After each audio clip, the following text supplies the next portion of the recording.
Mr. Jones?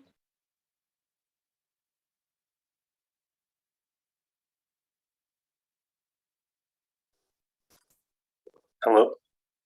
Oh, Mr. Jones. Okay, I just wanted to make sure that someone could, that you all could hear me. I'm sorry to bother you. I just want to make sure you could hear me. Yep, we can hear you. Okay, all right. Thank you so much.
The Orange County Schools Board of Education pledges to our families, students, staff, and the greater community to conduct our business in a courteous and productive manner, showing respect for fellow board members, staff, and citizens.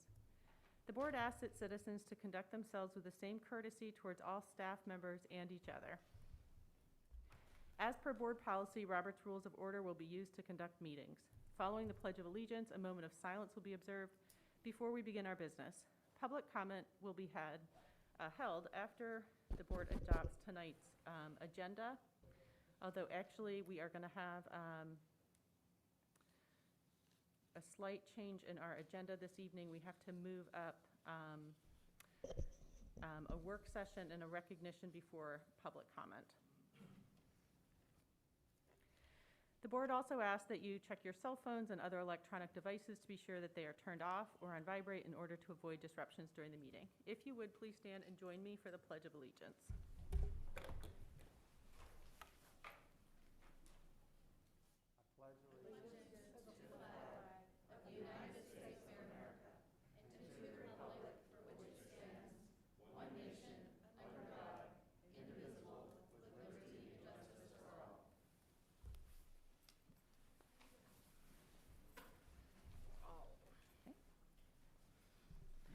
As we begin our work this evening, I would like to recognize that Orange County Schools was established on land previously settled by the ancestors of the Occaneechi Band of the Saponi Nation.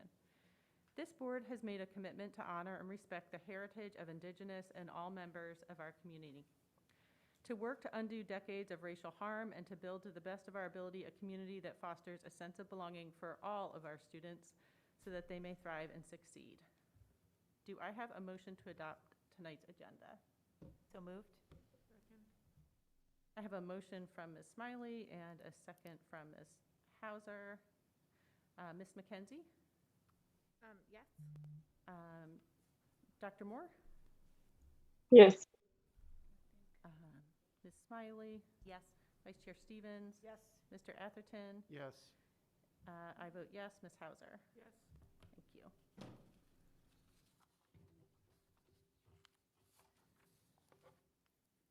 And Dr. Felder, I'm going to turn it to you. Madam Chair, are we not doing a moment of silence? So did I skip the moment of silence itself? Yes, it's okay. I was just asking. Sure, we can do the moment of silence. Take a moment. Sure. Let's take a moment. Good idea.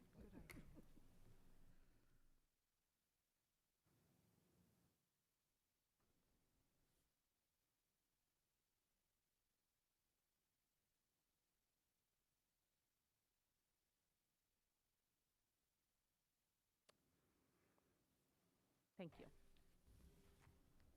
Okay, Dr. Felder? Yes, so good evening, Chair Doyle, Vice Chair Stevens, to all board members, staff, families, and community members, good evening. Tonight, we have Dr. Danny Benjamin joining us. Dr. Benjamin is co-chair of the ABC Science Collaborative and Distinguished Professor of Pediatrics with Duke University School of Medicine. If you could advance to keep going. Next slide. Next slide. There we are. Thank you so much. And so, as he said, he would return to share the results from the ABC Science Collaborative's masking study. So Dr. Benjamin is here to do so tonight, and in this time frame to accommodate his speaking schedule. So after public comments, staff will present 3 items for the board's discussion and action, and other items for discussion related to COVID-19 updates. But before I turn things over to Dr. Benjamin, I would like to take just a few minutes to provide the following context. And so as noted on the slides, on February 16th, state legislation was proposed to make indoor masking optional. On the 17th, Governor Cooper suggested schools begin lifting indoor masking by March 7th. On February 18th, the Orange County government issued a statement informing the public that indoor masking mandate is still in effect in the county. And so also wanted to note that Orange County Schools continues to consult heavily with our medical professionals from the ABC Science Collaborative and the Orange County Health Department in order to make science-based decisions. As recently as this afternoon, we met again with Dr. Benjamin and consulted with Ms. Stewart, who is the director for the Orange County Health Department. And based on updated guidance from both Dr. Benjamin and Ms. Stewart, as well as realizing that what is proposed in the abstract for tonight with regards to COVID-19 mitigation strategies is very layered, especially regarding indoor masking. So we've made some revisions to the recommendations that will be presented tonight. Next slide, please. And so at a very high level, these are the revised recommendations that will be shared with the board in more detail tonight. So the updated recommendations include Orange County schools will begin shifting to optional indoor masking within 72 hours of the Orange County government lifting its indoor masking mandate, that we would remove restrictions for meal times, locations, and procedures effective March 1st, and discontinue all required COVID testing for student athletes on March 1st. Again, these updated recommendations were based on consultations with the ABC Science Collaborative and the Orange County Health Department just this afternoon. So at this time, I want to turn things over to Dr. Danny Benjamin. Great, thank you. If I could have the first slide, please. Go ahead, next slide, please. Go ahead. So from time to time, I'm going to be using vocabulary interchangeably that's sometimes casual. For example, I'll say COVID rather than SARS-CoV-2.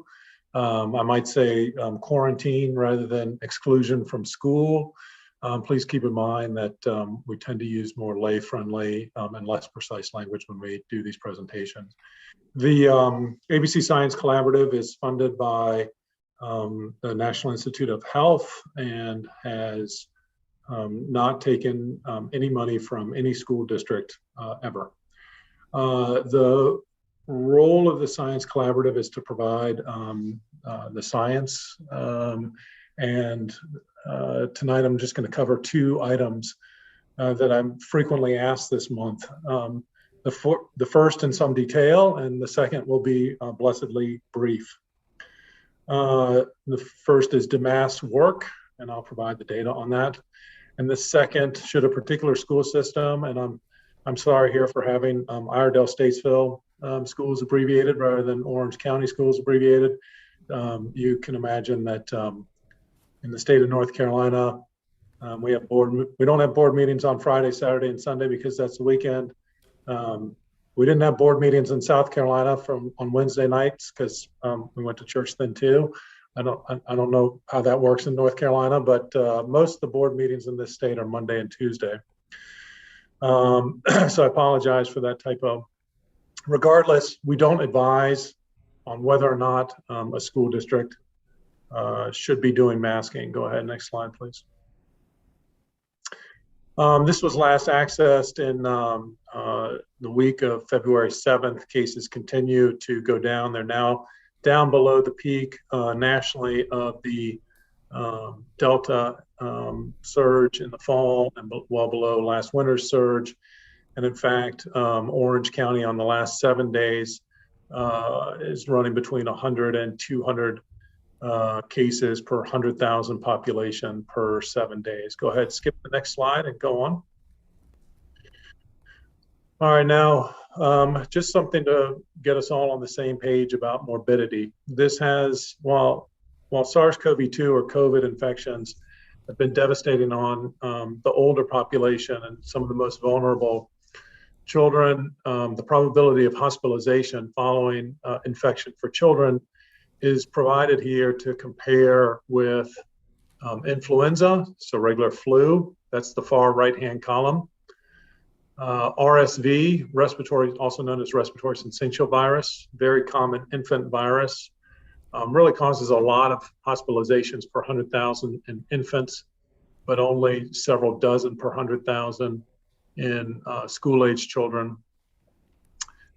The left-hand column has got the age brackets, infants, preschoolers, 5 to 11-year-olds, and teenagers.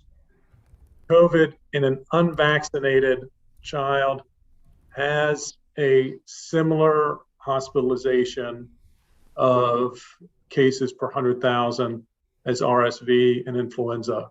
I often get asked, well, is that, how many of those are children with COVID versus sick from COVID? Typically, when we look at hospitalizations and infection rates, we measure those in COVID the same way we do with RSV or influenza or other viruses. Some of those children just happen to have the infection. And some of those children are sick from the infection. With COVID, based on an MMWR, that's Morbidity Mortality Weekly Report, published in mid-December of 2021. It's if you have approximately 900 children from 6 children's hospitals were admitted COVID test positive. 750 of those 900 were actually sick from COVID. They were on oxygen, on breathing machines, in the PICU, getting remdesivir, getting steroids. They were sick from COVID. It's about my personal experience with COVID. I've taken care of a lot of kids with COVID in the past 20 some odd months. I would say that somewhere between 2/3 and 3/4 of the time the child really is sick from COVID, and then about 1/4 of the time, maybe sometimes as often as 1/3 of the time, the child has got just a positive test. For the vaccinated child, these numbers, for the child vaccinated for COVID, these numbers plummet such that COVID is much less of a public health threat to the vaccinated child than even routine winter viruses that they've experienced in years past. The vaccines substantially reduce infection, but their greatest impact is on morbidity or illness. By substantially reduce infection, it's obviously less of an impact with Omicron, less of a benefit with vaccination, but it's still a non-trivial difference with vaccination. A prior infection, as with other coronaviruses, typically gives 3 months of pretty good protection. And usually with coronaviruses, it's still too new with this particular coronavirus to provide speculation on this particular coronavirus. With COVID, it's too new to provide that speculation, but usually with other coronaviruses, protection has lasted on the order of 9, 12, 15 months. We now have antiviral medicines that are becoming more and more available in the community that reduce hospitalizations substantially. The Merck product has been hitting about 50%, and the Pfizer product, Paxlovid, has been up to 90%. There's also monoclonal antibodies available. Go ahead, next slide, please. COVID, however, is not a trivial concern for children. It's the top 10 leading cause of death for children under 21. Go ahead.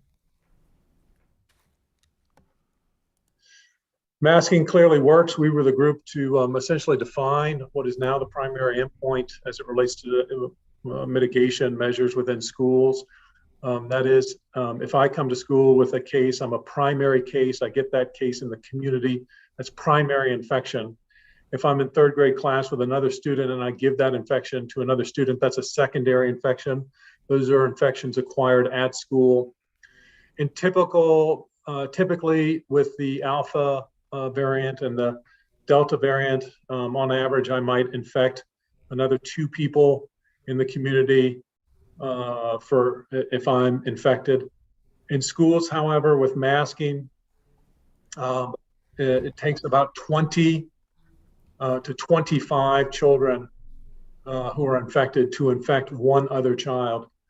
And 8 different research groups essentially came to this very similar estimate of efficacy of masking. We worked independently of each other throughout 2020 and 2021 and published, although we were first here in North Carolina for a bunch of these publications, our colleagues independently of us, working independently, found very similar results. In so doing, we refuted the hypothesis of 2020 that school was higher risk than the community. we also showed that if you mask in school, you essentially drive your transmission of COVID to very, very low levels relative to the community or essentially anywhere else other than the hospital system.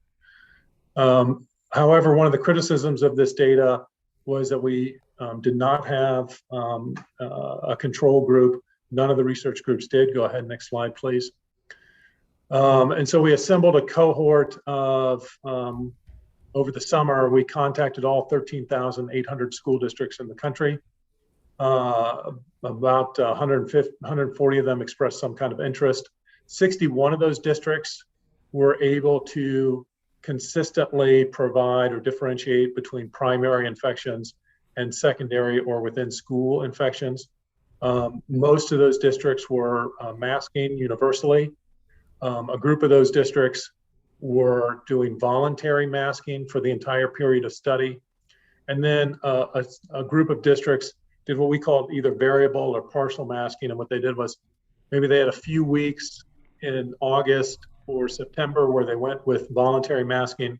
And then they had, say, 9 weeks where they did universal masking, or they masked for 8 or 9 weeks to start the semester. And when we hit that nice little nadir in November, they took off mask. Go ahead, next slide, please. So masking, of course, no surprise, reduce within school transmission or secondary transmission. Masking works, it reduced that by 70 to 80%. You can see that in this graph here. Essentially, if you're gonna, in order to generate 30 cases of within school transmission, you need about 1,000 primary cases. If you're fully masked as a district, you need about 150 if you're not masking as a district. And in between is districts that sometimes mask and sometimes don't. So this is the unadjusted analysis. In the adjusted analysis, which is adjusted for size of school district and vaccination and vaccination rates in the different schools and other factors such as lunch policies and quarantine, the difference is actually is greater in the adjusted analysis. Masking is actually more effective.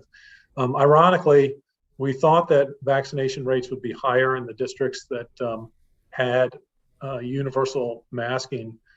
Somewhat to our surprise, the school districts that were doing voluntary masking had a touch higher vaccination rates than the masked school districts. When we looked back over that and talked with the superintendents, and one of the things they said was, well, when we announced that we were going to go without masks, the families started to vaccinate more frequently. Go ahead, next slide, please. So how do we use this? Well, it's been our goal to be able to give school districts essentially these type of data so that you can decide for yourself how much COVID you're going to drive into the community, depending on your various policies. So this is a hypothetical school district of 10,000 attendees. So this would be not quite twice as big as Orange County Schools, but 10,000 attendees with a universal masking approach is above the black line, and a voluntary masking approach is below the black line. And the first column is infections in the community, and that's cases per 100,000 per 7 days. Now, right now, if you go on DHHS website for Orange County Schools, I think the cases per 100,000 per 7 days is between 150 and 200. So it would be right there between 100 and 250 on this particular slide. I've given you the time frame so you can kind of get a sense for yourself, the feel for when it was in the pandemic, those types of numbers occurred. In a school district of 10,000 cases, 250 cases per 100,000 population, you're going to bring about 25 primary cases into the school system per week. If you do universal masking, you'll generate about 1 case of COVID within the classroom. I've rounded here. That's why 1 plus 0 on this on this row is going to equal 2. This is a rounding item from the Excel spreadsheet that's copy pasted here. On average, the cases back into the community from the school system, each child, of course, an 8-year-old does not drive themselves to the Harris Teeter to pick up groceries. They live with at least one adult. That transmission rate, based on a study we've just completed, that transmission rate is about 30% for school household contacts. So children will typically infect another person in their household when they bring COVID home. So the infections in the community per week caused by in-person schooling, when we're between 100 and 250 cases per 100,000 per 7 days, very, very extraordinarily low in the universal mask environment. At those types of levels, you'll see below a school district the size of Orange County is going to generate somewhere around a half a dozen cases, half a dozen additional cases per week as a result of not masking. Again, you can look at your own metrics within your own county and make the decision for yourselves what you would like to do. Some of the school districts, upon seeing this that I've discussed for the last 2 weeks, I log off and they immediately vote to go without masking. Some districts, that same night that I present, vote to go with masking for another month. We don't have any opinion on that one way or another. What we want to be able to provide you with is a number so that you can make an informed decision with your community. So it's a combination of some factors that we'll get into. Go ahead, next slide, please. So we understand that a large fraction of people don't test. We understand that some people are asymptomatic. And during the month of January, we actually, the fraction of Americans get infected each day is almost 1% per day. There's only so long you can do that. So some of these transmission dynamics, of course, will change as a greater and greater fraction of folks are infected with Omicron. And so this is why we call this a conceptual model rather than any kind of precise modeling, because COVID is such that you're probably not going to get into a nice steady state given the complexity of immunology. Masking has much different implication rates when community rates are high. And during the month of January, masking was very effective at keeping schools open and children in school due to quarantine requirements, but contact tracing and quarantine requirements or isolation from school requirements have been recently changed as of today. Go ahead, in the state as of today. Go ahead, next slide. So in 2021, we were able to say confidently that masking provides individual protection, and it is fundamentally, masking is a bridge to vaccines, but we now have vaccines. Masking in January was fundamentally about keeping kids in school due to contact tracing and quarantine or exclusion from school requirements. It is one thing school districts should keep in mind is that children under 5 are not eligible to vaccinate as of February 2022. So there are districts throughout the country that are taking this particular bullet point as a reason why some of the school districts are continuing to mask.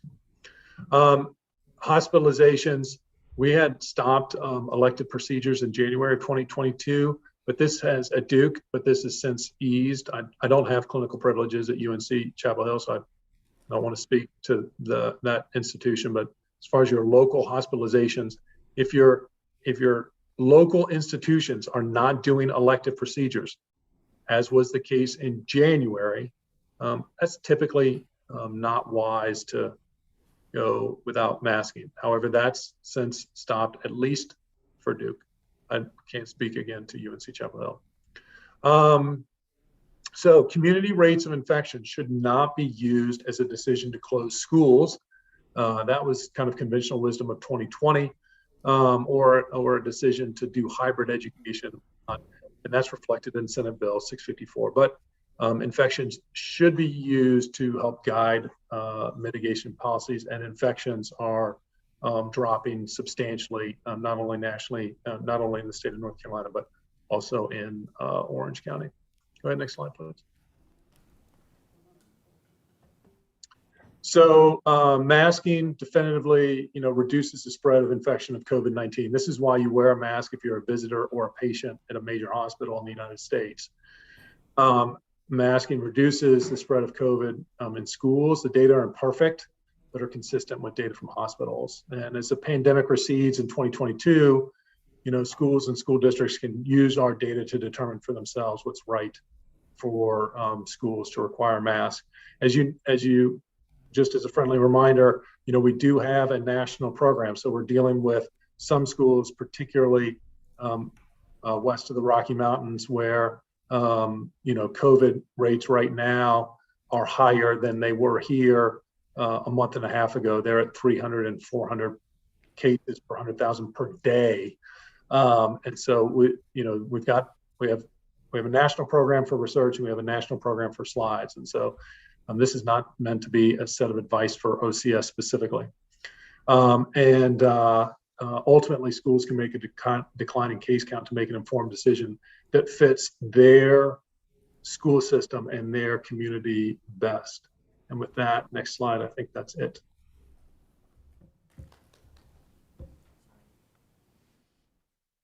Okay, well, thank you, Dr. Benjamin. At this time, board members, if you have questions or...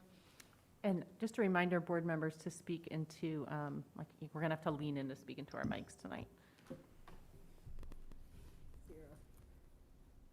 Sarah, go ahead. Great. Thank you very much for that presentation, Dr. Benjamin. My first question is, do you have any sense of where we are on vaccines for children under 5? Any sort of sense of what the timeline might be now that that's continued to be delayed? What's on my mind is that a lot of students have younger siblings at home, and we have staff members with kids under the age of 5. And we have kids in pre-K classrooms as well. Right, so completing the vaccine series for children under 5 is something that would be achievable. My hope is during the summer, but is unlikely to occur before the summer. Here's why. The third dose needs to be given to all the children who are enrolled. They need to get data collection from all those children. They need to clean and query and make sure all those data are correct. Then they submit those data to FDA. Then a 1-month kind of time clock starts. Then the doses are given. This assumes that everything works well with that third dose. The doses then get given every 3 to 4 weeks apart. Presumably there'll be 3 doses. Kind of best case scenario, you're looking at this summer before that happens. Before that, 2 weeks after the final dose is given and full protection is on board, you're probably looking at the summer. Thank you. Bonnie, do you have a question? Yes. I have a couple. Thank you so much, Dr. Benjamin. This is great. With so many vaccinated adults and children getting COVID, how does that affect, we've had bifurcated policies saying, we're going to test people that are unvaccinated, not test people that are vaccinated. Does that make sense to do anymore, or do we just treat people the same? It's a closer call than it was with the Delta variant and with the Alpha variant. You've probably got about a 2-fold difference still, depending on which study you read, between Omicron for Omicron vaccinated versus unvaccinated. This is just infection. Now, obviously, the difference in hospitalization is 15 or 20-fold. It's a much greater difference. But it starts to get closer with Omicron. The length of shedding infectious viral infectious enough viral load to infect another human being continues to be a different between vaccinated and unvaccinated, but it is so I think we will see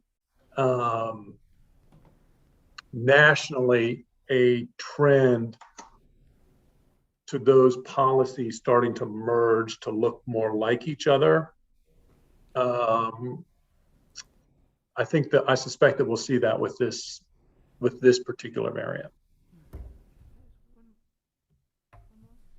Go ahead, Bonnie, one more.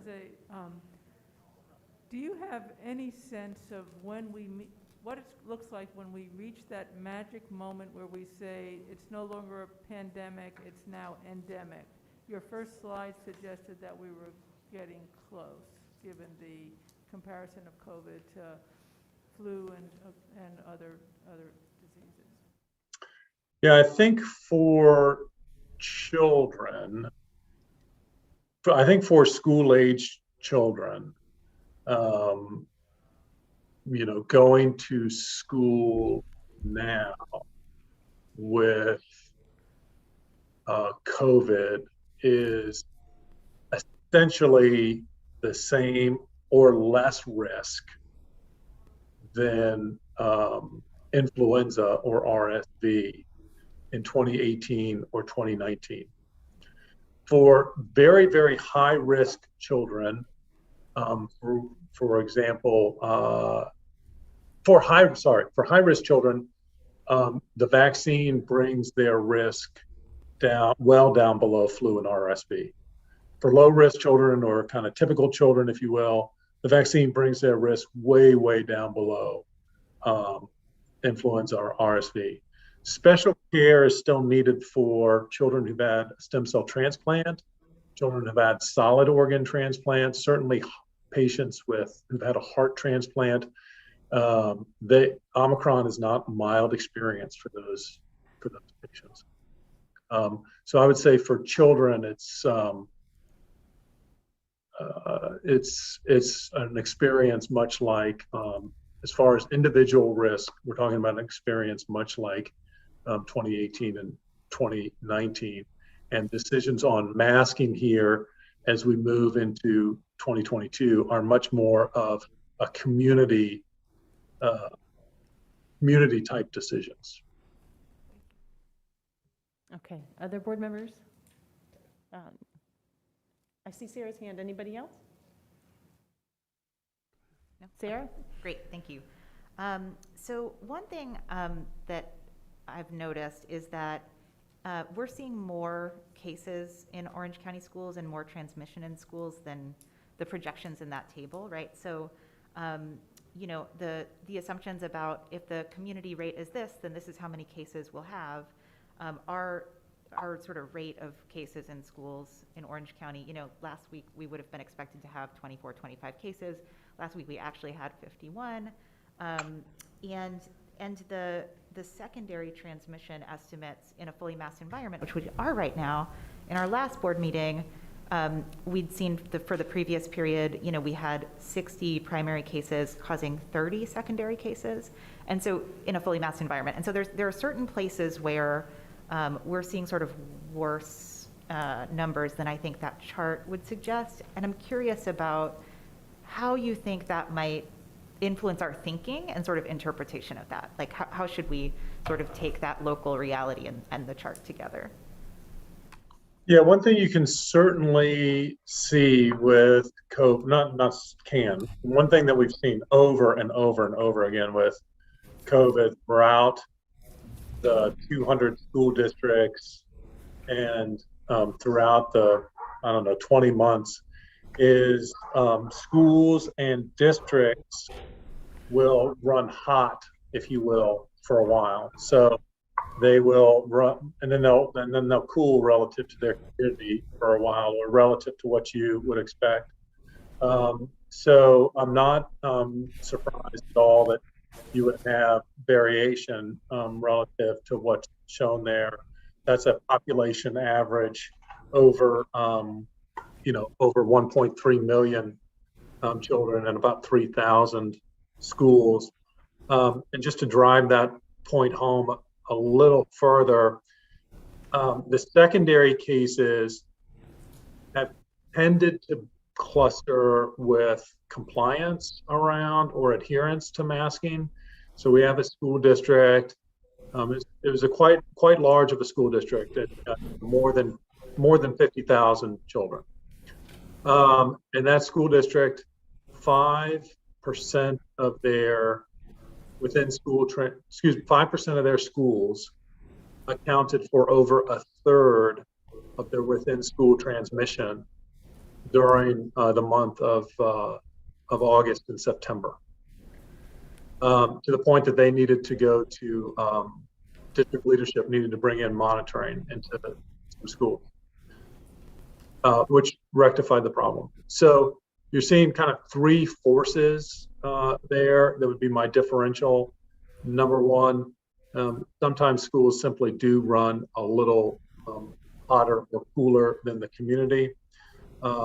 Number two, you've got natural variation in a school district of 6,000 students compared to a study population of 1.3 million, and we certainly saw much greater variation across the study than what you've described. And third is if you are getting secondary cases related to adherence, we have an active study comparing cloth masks to surgical procedural masks and /KN95/N95 masks. We have a couple school districts that have participated in that in the month of January and February. Those data are not ready for public consumption, but I can say that when we control for adherence, it's really adherence that's the key to predict whether or not there's within school transmission, not so much the type of mask.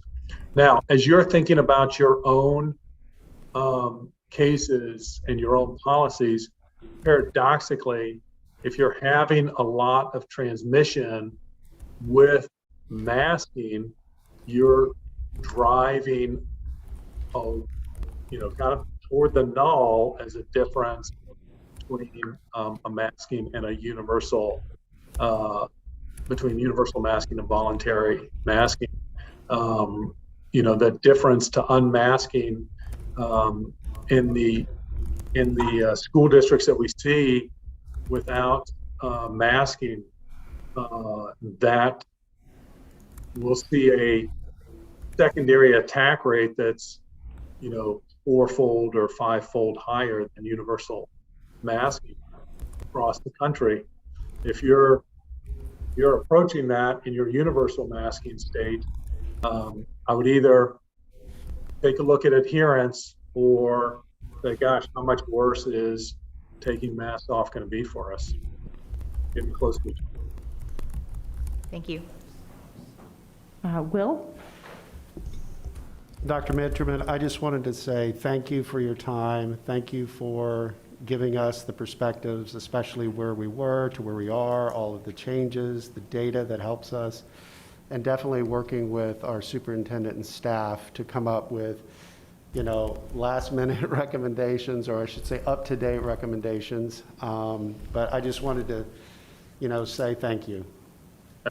Thanks for having me, and I really appreciate the work that y'all do. I know the superintendent staff and the boards in this state and through many states throughout the country have just been under a tremendous amount of strain, and I really appreciate the work that y'all are doing. And thanks for having me. It's a privilege to a privilege certainly to be a citizen of the county and of the state. Thanks so much, Dr. Benjamin. Thanks. All right. At this time, Dr. Felder, I believe we're doing recognitions. Indeed, we are. Chair Doyle. Next slide, please. So this is Orange County Schools. So not surprisingly, we have a number of recognitions tonight.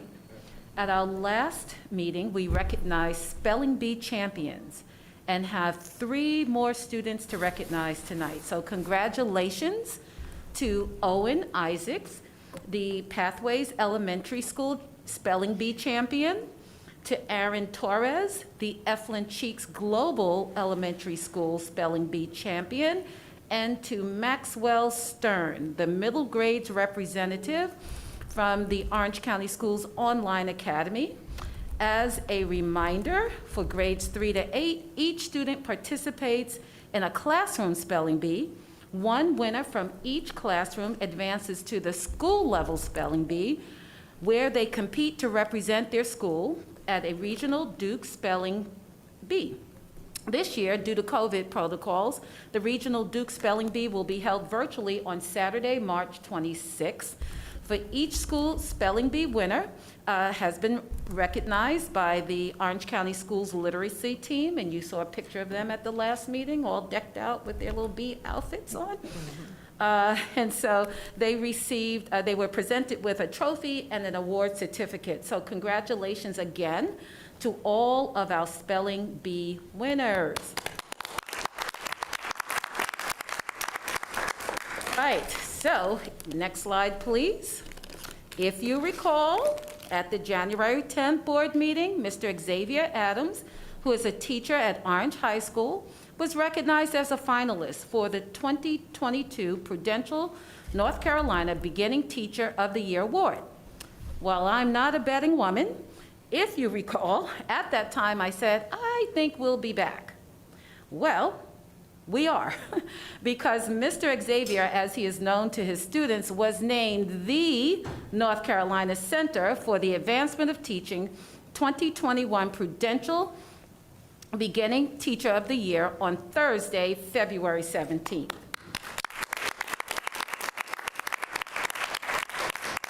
Received this honor after being selected from among 27 finalists from across the state for his dedication, innovation, and ability to inspire students to achieve. Mr. Xavier is more than deserving of this award. As the winner, he received $5,000 in cash prize, participation in Go Global NC, which includes a trip in 2023 to Australia, instructional supply funds for his school, and a piece of fine jewelry from Diamonds Direct. So, Mr. Xavier excels in the classroom for the betterment of all students at Orange High School. And we are so, so proud and so honored to have him as part of the Orange County Schools family. So congratulations to Mr. Xavier, who is participating virtually, and we welcome him to share remarks at this time. So Mr. Xavier, there he is. Hello, thank you, Dr. Felder, and to the members of the Orange County School Board of Education. I'm grateful for y'all extending me this opportunity and just recognizing the work that I'm doing alongside so many great educators here at Orange High School.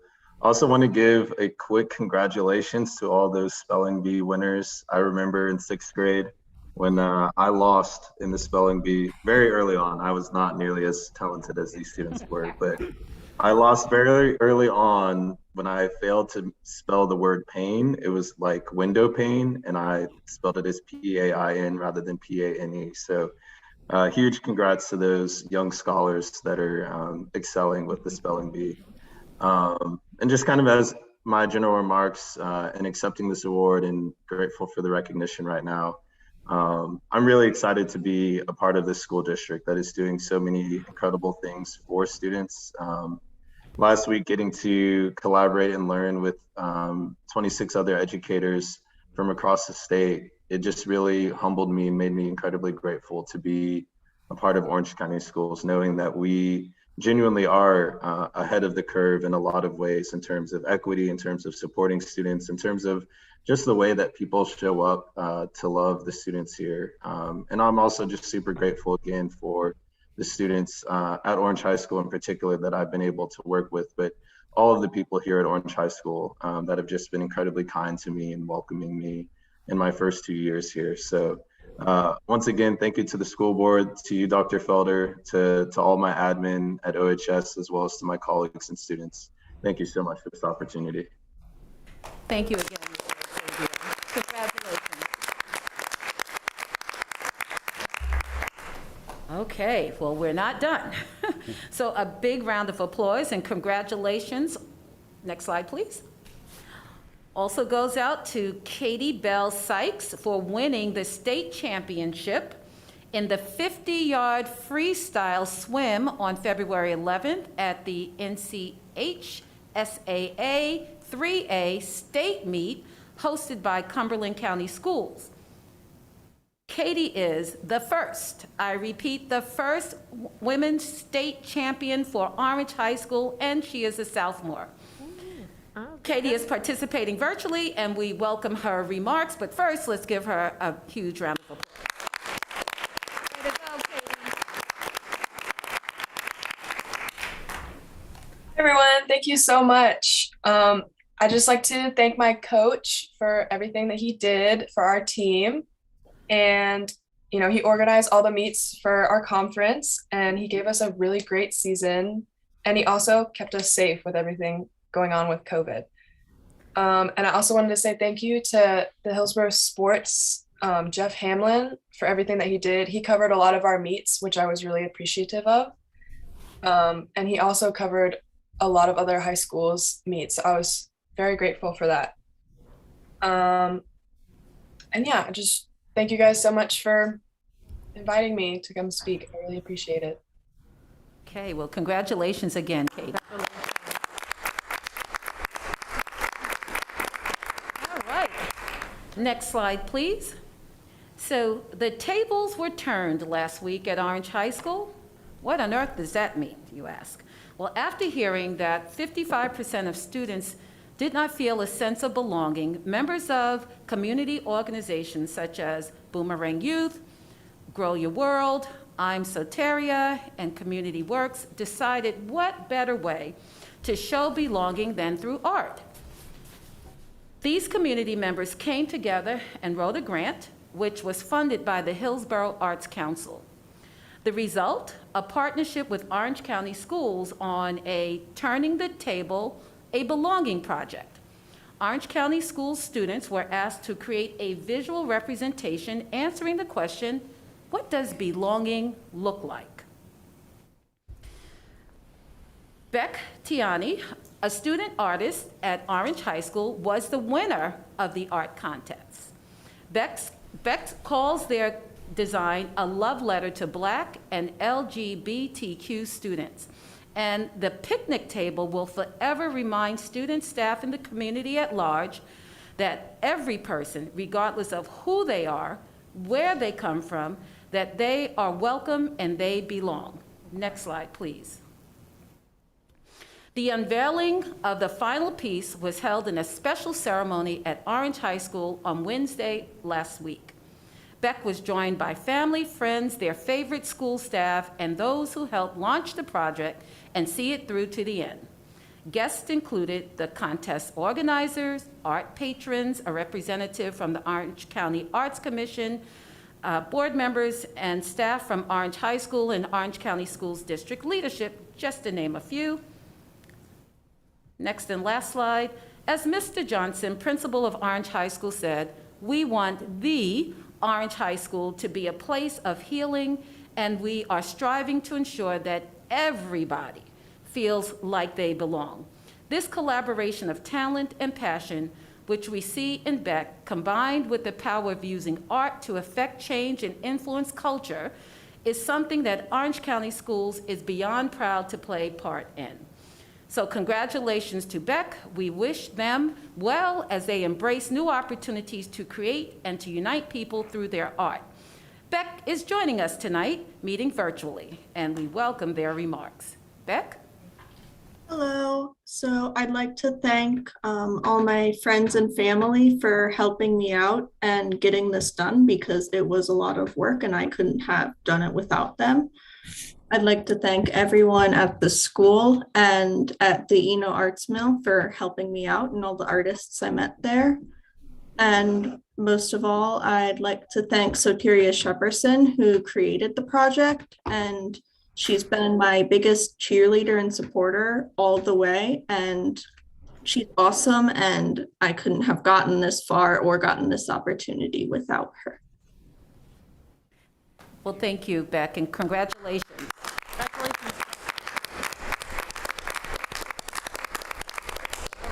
Slide, please. So last week was Bus Driver Appreciation Week, shared also at the last board meeting.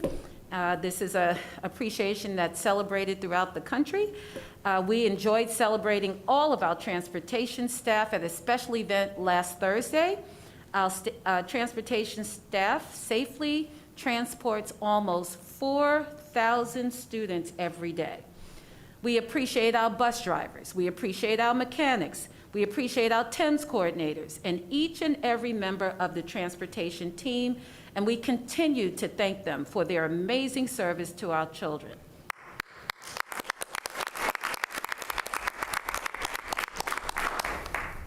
Next slide, please. So as shared at the last board meeting, February is Black History Month. And we said we'd come back and share how schools are celebrating Black History Month. So all month long, staff and students in our schools have been learning about Black history and exploring African American excellence and accomplishments, both past and present. From people of interest, legendary landmarks, civil rights milestones, and countless significant contributions to American history by Black people, staff and students in every single school in Orange County have been engaged this month in celebrating Black cultures, traditions, contributions, and talents. And there are many. For example, elementary art teachers have been sharing the works of famous Black artists and having students create their own art based upon the themes and styles of the artists. In the middle grades, students have chosen Black people of interest and are writing reports to present to one another. High school students are also engaged in important projects, like the videography students at Cedar Ridge, who are digitizing 16mm film from the civil rights era. The list goes on and on and on. At this monthly meeting, at this monthly board meeting, we normally feature an equity warrior for the month of February, but this time it will be a little different. Tonight, we will elevate the efforts of the school equity team members and the student-led bulletin board creations in grades 3 to 5 at New Hope Elementary School. The equity team, and there's an equity team at each and every school in our district, at New Hope Elementary School designed a complete curriculum for celebrating Black History Month at the elementary grades. It was already packaged, differentiated at every level, and ready to go for staff to use at every elementary school in Orange County schools to celebrate Black History Month all month long. And it was the equity team members who came up with the idea to have students create bulletin boards to honor Black history and to celebrate the very things that the students themselves said they want celebrated about being Black. This slide shows the bulletin board by 3rd and 5th graders titled Young Black Excellence and Black Girl Magic, Black Boy Joy. Next slide, please. The 4th grade bulletin board at New Hope Elementary School features a timeline of accomplishments of Black people with each historical figure, moment, and milestone handpicked by the students for display. The bulletin board is also interactive. It invites you to lift up the paper to uncover the details that the students found noteworthy. There is a full feature on New Hope located on the Equity tab on the district's website. The feature includes details about student-led New Hope news broadcasts, which is a tool that introduces little bites of information on SEL, cultural awareness, and the need to appreciate and celebrate diversity in every segment. The news segments each tie back to feedback from staff earlier in the year from the Cultural Proficiency Survey. The New Hope News is exclusively broadcasted for New Hope students, so not everyone can view its airings. But you won't want to miss the write-up that tells more about the equity team there, the Student Bulletin Board creative process, and the New Hope News. So congratulations to the students, staff, and equity team in particular at New Hope Elementary School. Chair Doyle, that concludes the recognitions for this evening. Thank you so much, Dr. Felder, and congratulations to everyone who was recognized tonight. That's a wonderful collection of people, and I hadn't learned that yet about New Hope Elementary. Okay, now is the time for public comment. After each speaker has been recognized and unmuted, they will have 3 minutes to speak, or not unmuted, we're not virtual tonight. The board will not have a discussion with any speaker. No profane or vulgar language will be permitted, nor personal abuse against any person. Any speaker that uses threatening language will not be permitted to continue. Public comment should not address any specific confidential student or personnel matter. Complaints concerning any specific employee or students are not permissible during public comment. Speakers must conclude their remarks at the end of their 3 minutes. And I'd just like to ask everyone to be courteous tonight. We're all part of one community, and regardless of what your opinion is, please express it respectfully. Our first speaker tonight is Miss Lori Tepper.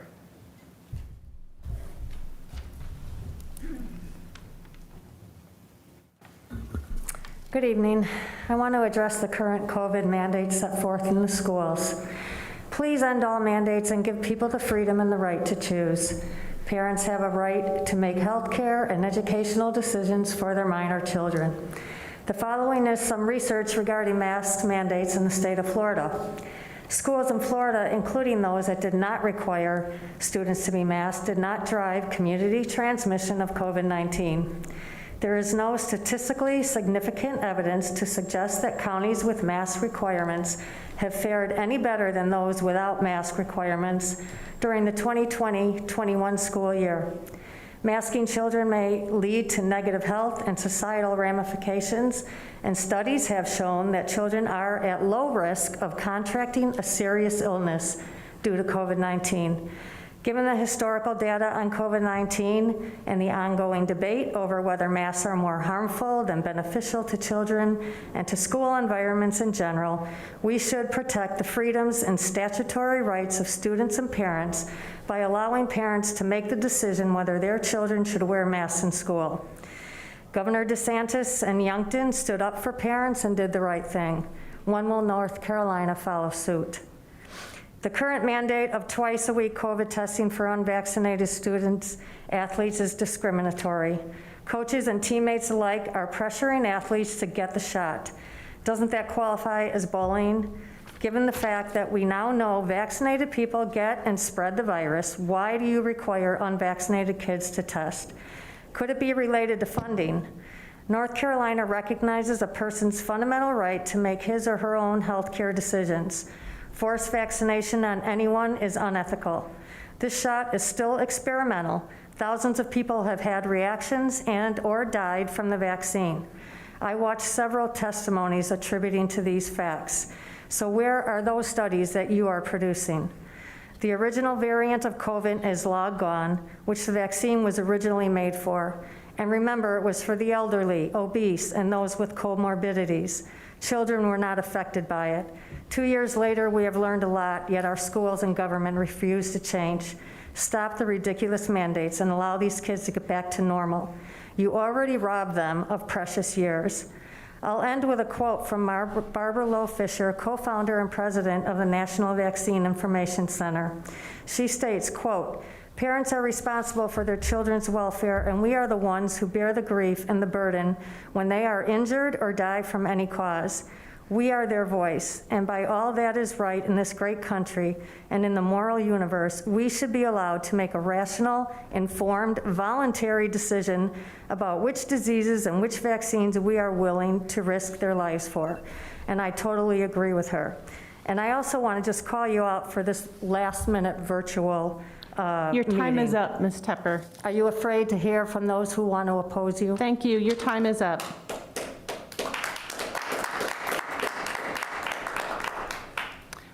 Ms. Jacqueline Barker.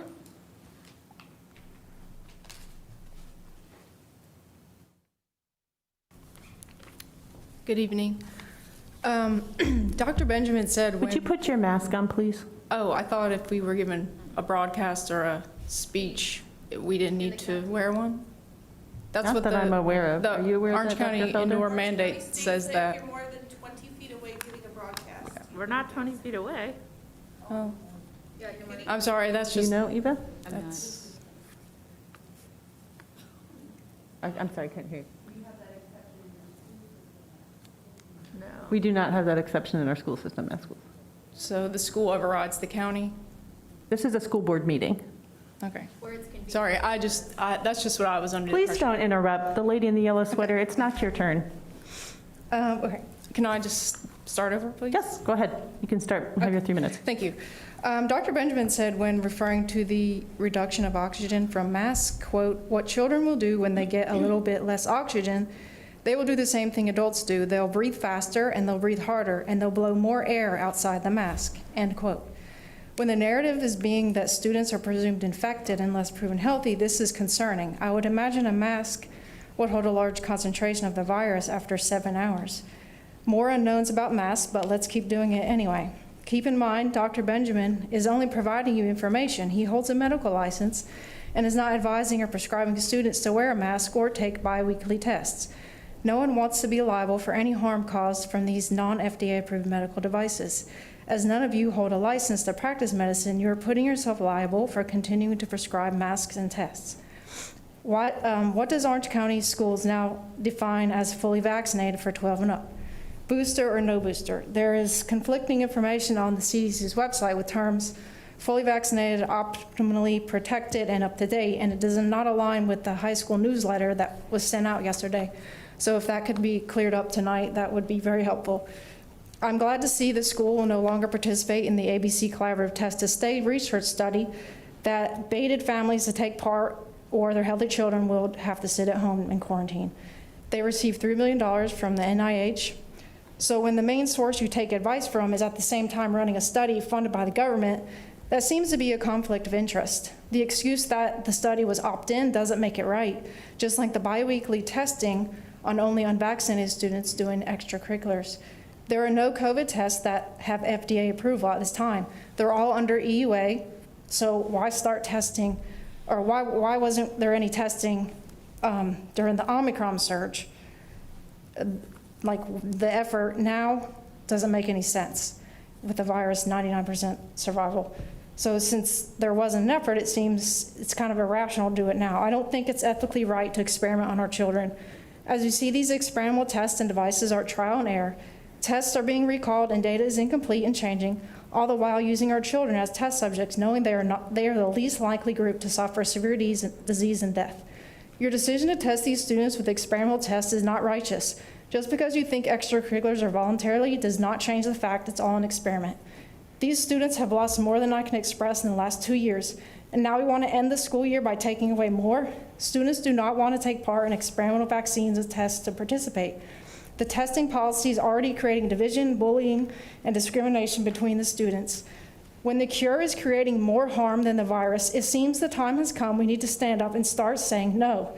I know you all are good people and you're just in a bad situation here. Please do what is right and let the parents have the decision in what is best for their children. And don't forget that our high school seniors can vote this year. Thank you. Thank you, Ms. Barker.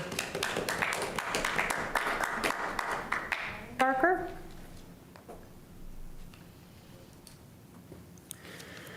Hello, my name is Brennan Barker and I'm a high school sophomore. I wanted to share some of my experience since school started this year.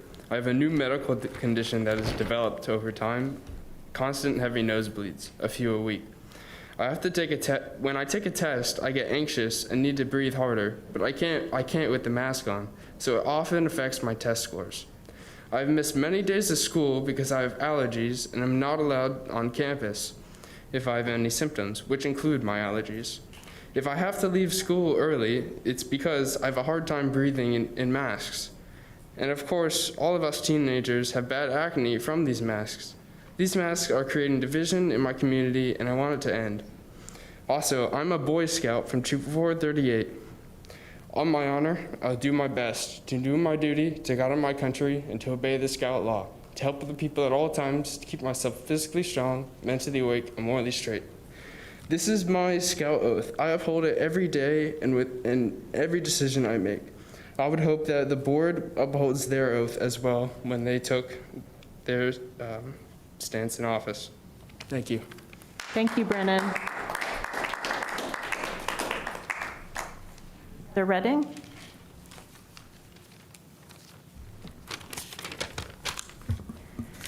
Good evening.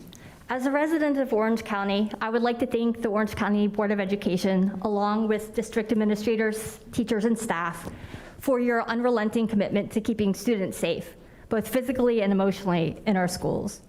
You are being asked to make nearly impossible decisions, and I appreciate that in many instances, there are no hard right or wrong answers. This evening, as counties and schools across North Carolina are reevaluating their indoor mask mandates, I would like to encourage you to continue following the science in your decision-making process. As you are well aware, we have excellent public health and medical experts in our state whose data-driven empirical recommendations should be your guide. I say this not because I believe you are doing otherwise, but because there's so much distracting noise from groups like Moms Against Liberty or whatever they're called that are trying to mute school districts by cultivating moral panic and gaslighting. For example, a chapter of Moms Against Liberty in Tennessee tried to ban the book Ruby Bridges Goes to School, The True Story, which was actually written by Ruby Bridges herself, along with the I Have a Dream speech by Dr. Martin Luther King Jr. While the group here in Orange County may be small, other chapters across the state and other organizations they are aligned with promote homophobic, transphobic, and racist ideologies. They would have our public schools looking like the 1950s, which was a dangerous and oppressive time for anyone not white, cisgender, heterosexual, and Christian. Moms Against Liberty isn't just about masks, but they are repackaging and rebranding dangerous right-wing ideologies into a so-called parents' rights group. In reality, this is an organization that can't stomach the notion that education isn't focused solely on a whitewashed narrative of American history, and that education doesn't always revolve around white and heterosexual and privileged children. With carefully crafted propaganda, right-wing scare tactics, and a decent social media presence, this group will continue trying to oppress our children by attacking and gutting school boards. Please do not ignore such groups as Moms Against Liberty, as they are as much a threat to our community as other far-right groups. But I hope you do not let their propaganda steer you away from inclusivity and equity initiatives, from science, from research, and from data-driven policymaking. I do believe in the near future masks will have to be optional, but please make that call based on public health experts and the medical community, and not fear-based propaganda. Thank you for all you do for our students and for our community. Thank you, Ms. Redding. Ms. Gretchen Schmidt.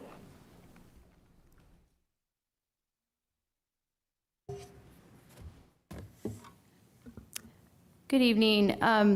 I just wanted to point out another inconsistency between referring to the county as the reason to limit the public in an open public meeting, where other committees that I know meet in the same building in a packed room, also under the county. So we're blaming the county that we have to have severely limited public in here, but then we're saying we don't have the exception of the county to take off the mask when we're public speaking. So blaming it on the county in some instances, oh, we don't have that, we didn't make that exception to the county's rule in this instance. So it's kind of all over the place. Throughout history, governments have unfortunately at times created bad policy based on false beliefs, but beliefs nonetheless that were sold as truth by the government which created them. False ideas proclaimed as true about the characteristics and very the humanness of people based on the color of their skin, or the worthiness of a people based on their religious practice or their personal beliefs. Truth is the conformity to fact or reality. We've been hearing all about the expert so much that expert now carries the weight of a Dr. Terminus, a Pete's Dragon, or a Dr. Death, traveling from town to town with cure-all concoction, sticking around until the truth begins to speak for itself. The ABC science experts have shown a tendency for citing studies which they cite themselves in. When the state and local government have signed for funds that invoke locking children and their families into policies that are only informed by the government-allowed scientific results, which exclude obvious facts in opposition, bad policies follow upon more bad policies. When questioned on the recent announcement concerning unvaccinated athletes, Mr. Abell said they determine what accommodation can be provided without creating a threat to the health and safety of others. The false belief which is propagated here is that unvaccinated athletes, even with no symptoms practicing outside, create a threat to the health and safety of others, and by the discriminatory testing requirement, vaccinated and unvaccinated students inside school all day are not a threat, even if they have symptoms. We don't need a Dr. Terminus to see plainly that this is not true, just as we surely do not need any of you telling us anything about a person's character or humanness due to the color of their skin. Everyone who cares to look at public information can see that there is no overall difference in COVID measures and outcomes and deaths and hospitalizations in cities and states that employed restrictive COVID measures and who still are, and those who let life carry on once the true emergency was obviously over. Where the big difference is seen in areas like Orange County, with overreaching government officials manipulating the public and abusing their position by acting under the color of law, is all the unfortunate collateral damage, of which I have an inbox full of, as I know you all do too. Where it is good to hear that sense and reason have landed, the negative impact has already happened, with lists going around to students Please wrap and up your faculty comments, Ms. Schmidt. with unvaccinated Your names 3 on minutes them. are up. Thank you. I'd like to remind everyone that complaints concerning any specific employees or students are not permissible during public comments. Cooper, Zinn.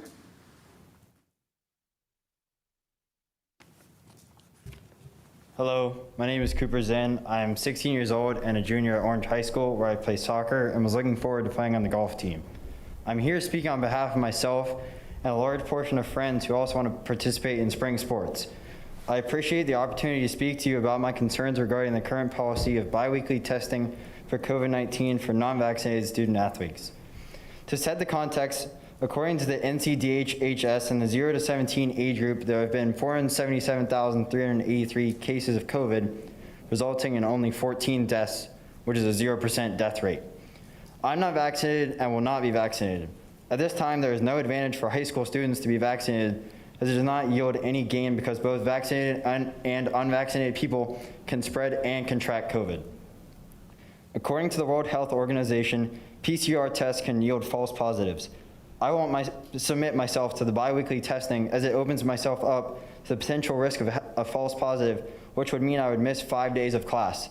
I'm in AP classes and would never be able to maintain my grades when missing class. I've given you some statistics and some considerations to support not continuing with your current policy, but most of all, I'm here appealing to you as human beings who are elected to a position that is supposed to put kids' safety, well-being, and education as the #1 priority. The truth is, COVID isn't harming me and my classmates. It's a lack of any consideration of how many kids are lost, dropping out of school, not learning to their potential, feeling depressed, using drugs, thinking suicidal thoughts, feeling anxious about being singled out for being unvaccinated, feeling alone, and even feeling anxious about being around other people. This isn't acceptable any longer. Shame on you for playing us against each other, vaccinated versus non-vaccinated. Shame on you for taking away our ability to learn and grow when we should be making leaps and bounds towards our exciting futures based on our supposed high school foundation. Shame on you for not allowing us to play team sports without coercion to be vaccinated, which shows you're not truly focused on health and safety. I want nothing more than to participate and compete on the golf team. It is especially ridiculous since it's an outside sport, just like soccer, track, lacrosse, baseball, and tennis are. You didn't enforce this testing requirement on any other sports earlier this school year. Being unable to play on the golf team is disappointing, as I was looking forward to being on the team, practicing and improving with the expertise of the coach, and generally being a well-rounded person. I do hold you accountable and ask sincerely for your reconsideration. Thank you, Cooper. Austin McClure.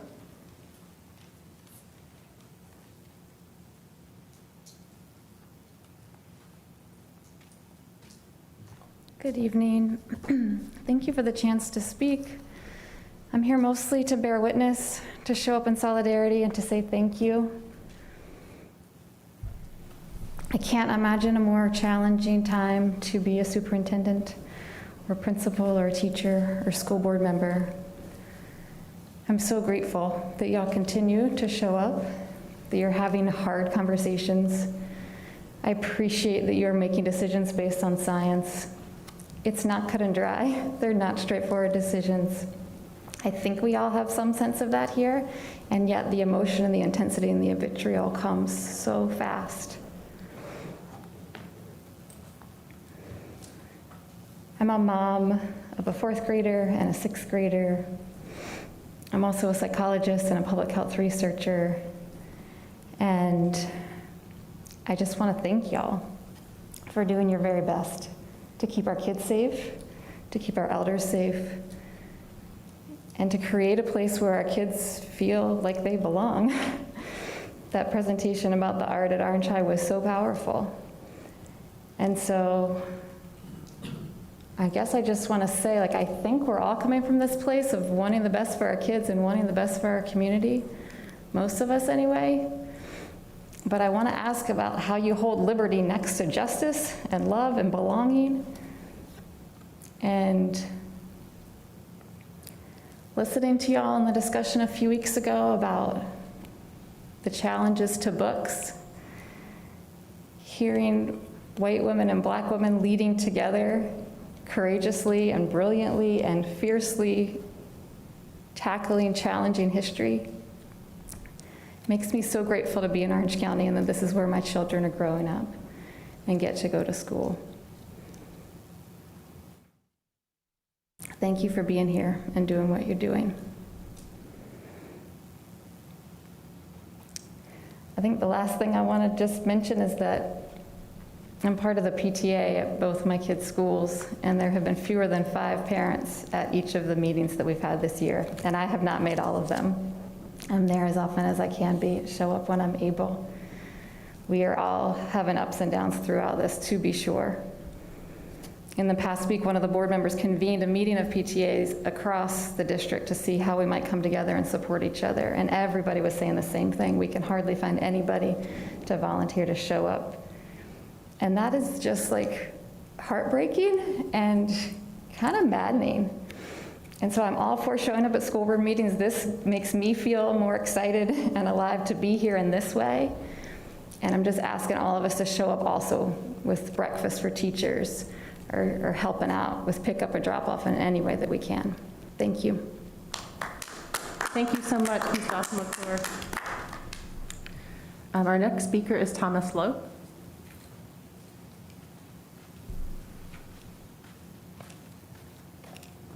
Hello, my name is Thomas Locke. I am a junior and an Orange High School varsity basketball player and golf player. This year, I plan on attending the state championship as we were not able to make the cut last year, and I would like to do this with my team, but this policy is placing a barrier between those hopes. As a vaccinated individual, I still stand for those who made the decision not to get vaccinated. As Governor Cooper looks to roll back mask mandates in school, Orange County is doubling down on restrictions for students. This is saddening as I trusted my school system to make decisions that benefited the students, not make it harder for them to play the sports they want. Those who are unvaccinated, as well as vaccinated, have the ability to contract and spread COVID. So why are we singling out these students, my friends, for mandatory tests twice a week? If this is a true concern about spreading COVID, this rule does not make sense. The reason I'm here today is to ask for your reconsideration of this policy and allow those who wish to play sports do so regardless of their vaccination status. Thank you. Thank you, Thomas. Next speaker is Mr. Kevin Reese.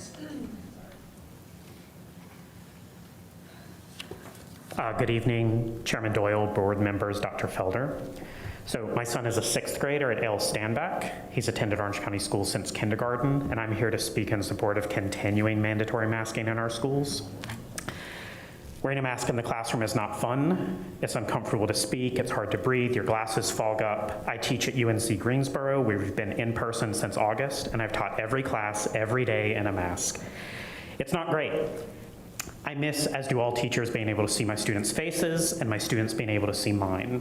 But I still think that masking is the right call. Numbers are falling, and we can help keep them that way with the reduced transmissions that masks still ensure.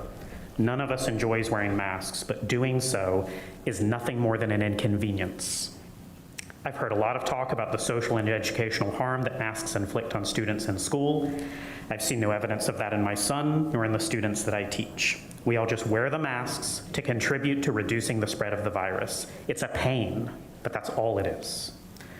The Omicron variant is by some measures the second most transmissible virus in the history of humanity, just after measles. Just a few weeks ago, we were being encouraged to get better masks to protect ourselves against this more transmissible version of COVID.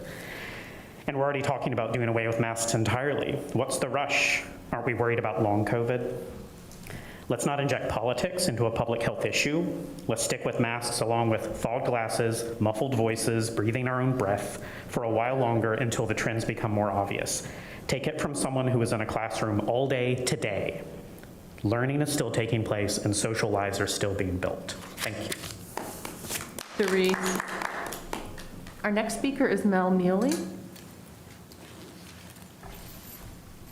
Good evening. Once upon a time, not long ago, about 50 years or so, a magical product was used in a wide range of manufactured goods, building supplies, paper products, automobile parts, clothing, and packaging. This product made virtually everything fireproof. But as time went on, we found that asbestos caused major health concerns. We no longer use asbestos because brave people questioned the science. From the 60s and 70s, the tobacco industry marketed cigarettes as a safer version of their normal cousin. These so-called mild, smooth, and light alternatives contained tiny vents in the filters which were meant to allow fresh air to dilute the tar. Cigarettes were even marketed for pregnant women to reduce stress. Through more research and science over the years, we learned that not only do cigarettes not reduce stress, but they also cause cancer. Not surprisingly, doctors no longer recommend cigarettes to be used because brave people questioned the science. In the 1940s, a dangerous pesticide was sprayed on busy, crowded streets, on children, at swimming pools, and at the beach. DDT was thought to be a miracle cure that could end polio. Well, it couldn't, and it was found to cause more harm than good. DDT is no longer sprayed on people, thank goodness, because brave people questioned the science. Thalidomide was a widely used drug in the 1950s and in the early 60s for the treatment of nausea in pregnant women. It became apparent later that thalidomide treatments resulted in severe birth defects and miscarriages of thousands.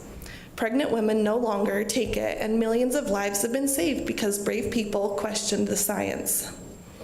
Mercury is not used as a cure, and we understand it now as a toxin because brave people questioned the science. Before hand washing was normalized and recommended to doctors helping with childbirth, death rates were above 30%.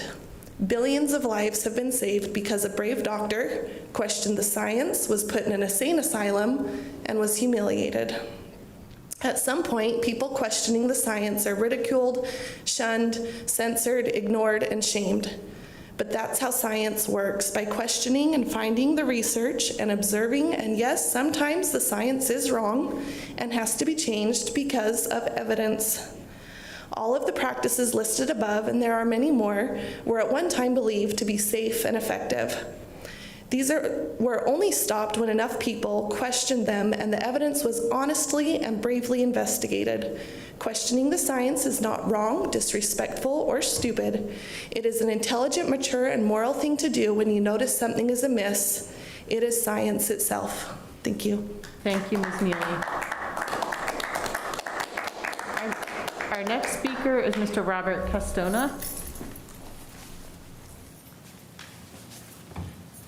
Thank you. Dr. Felder, Madam Chairman, board members. I'm here for two reasons tonight. I want to try to convince you or plead for you to do two things. One, to clear up some what I call word games or things that happened in previous meetings where the issue of library books,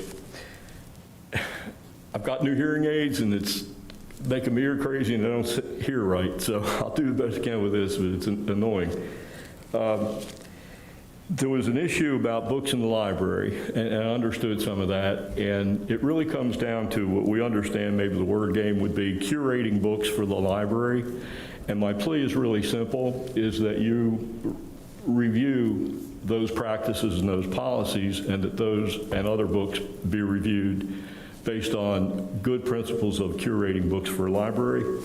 The other issue primarily is one that's, well, it's dear to me, but it's about leadership and legacy, and it's particularly about leadership.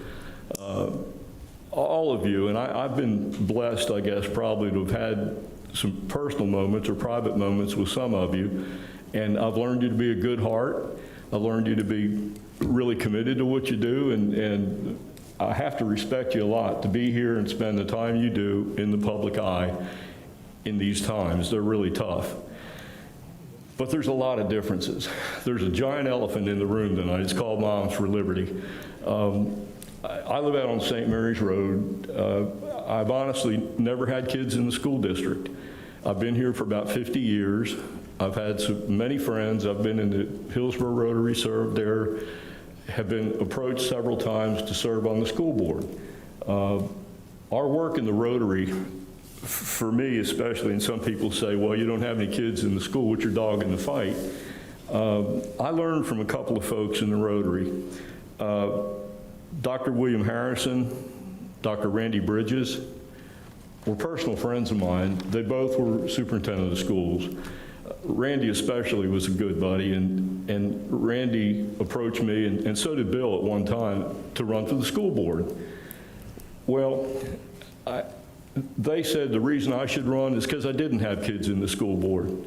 I'm a businessman, I'm a Patriot veteran, and in fact, maybe that's why I should have run. I'm calling for you to have a town meeting or a town hall where you welcome in Moms for Liberty and all the other people that want to do something here, and we have a dialogue.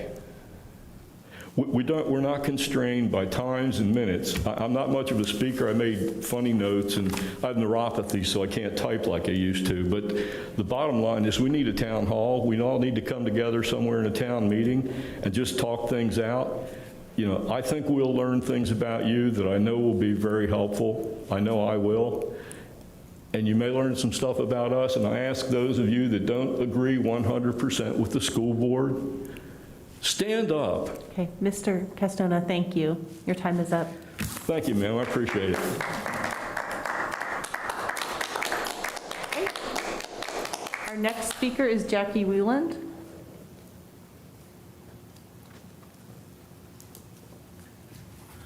Good evening. Thank you for this opportunity. God gave us the rights to life, liberty, and the pursuit of happiness. People come to the USA from communist and socialist countries. They come for medical freedom, religious freedom. They choose their own careers. They make and spend their own money. Because of virus manipulation, the FDA might try to impose a yearly COVID vaccine. Say no and don't leave this imposition to the younger generations. That this has gone on for 2 years is ridiculous. Unvaccinated student information is being released. How is this possible in America? Florida and Texas are looking better and better. Vote in person. 3 to 4 jabs doesn't sound like vaccine effectiveness. If it was a car, I would label it a lemon. It looks like some of the changes proposed will allow our younger generations life, liberty, and the pursuit of happiness. As far as the masking, I'm a teacher. I've seen it. I was in class from the get-go. We were only off from March to June, and we were right back in it. And I've seen the effect of the masks on children.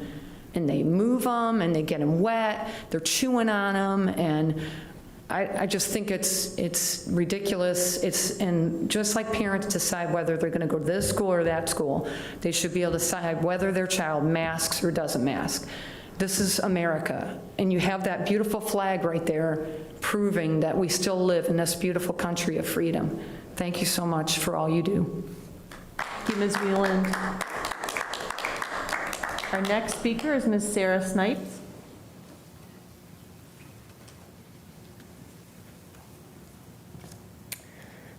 Greeting board members and administration. I'm speaking tonight on the COVID testing measures. My student was told by school officials that if they didn't agree to testing, they would be deemed ineligible during tryouts and cut.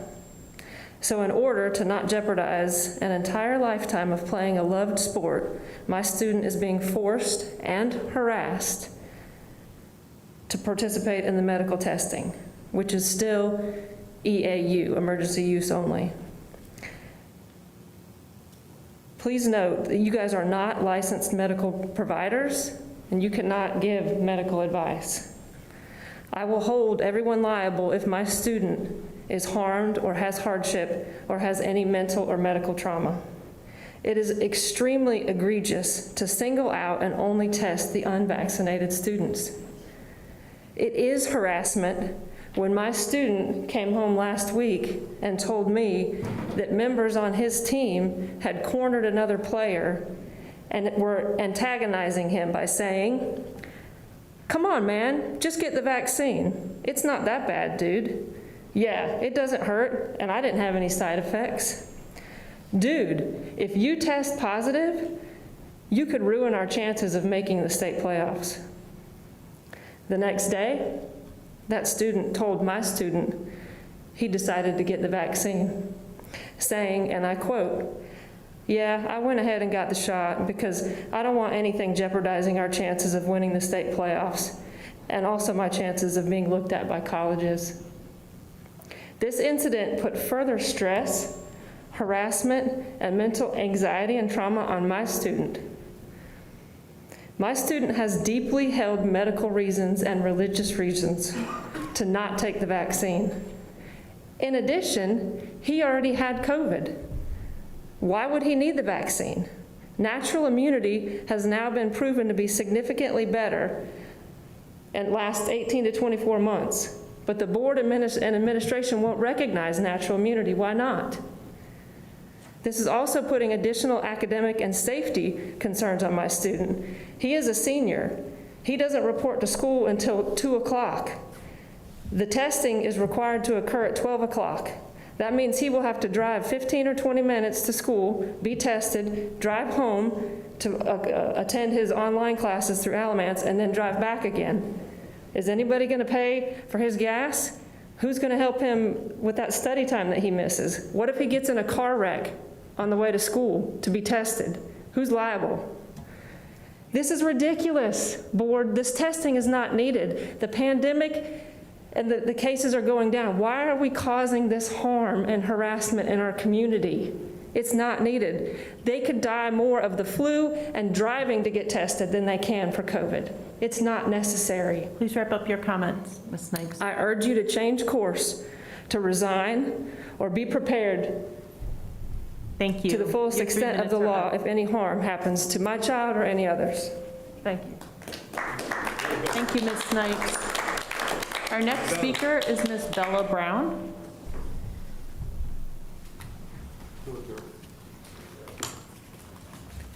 Good evening. My name is Bella. I'm a senior student athlete at Orange High.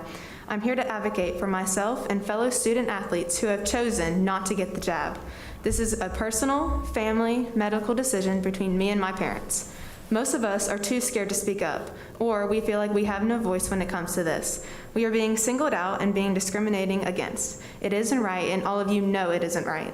How come I have to be tested twice a week and be the one to quarantine if exposed? Everyone knows, and I mean everyone, that vaccinated people can contract, carry, and spread this virus just as easy.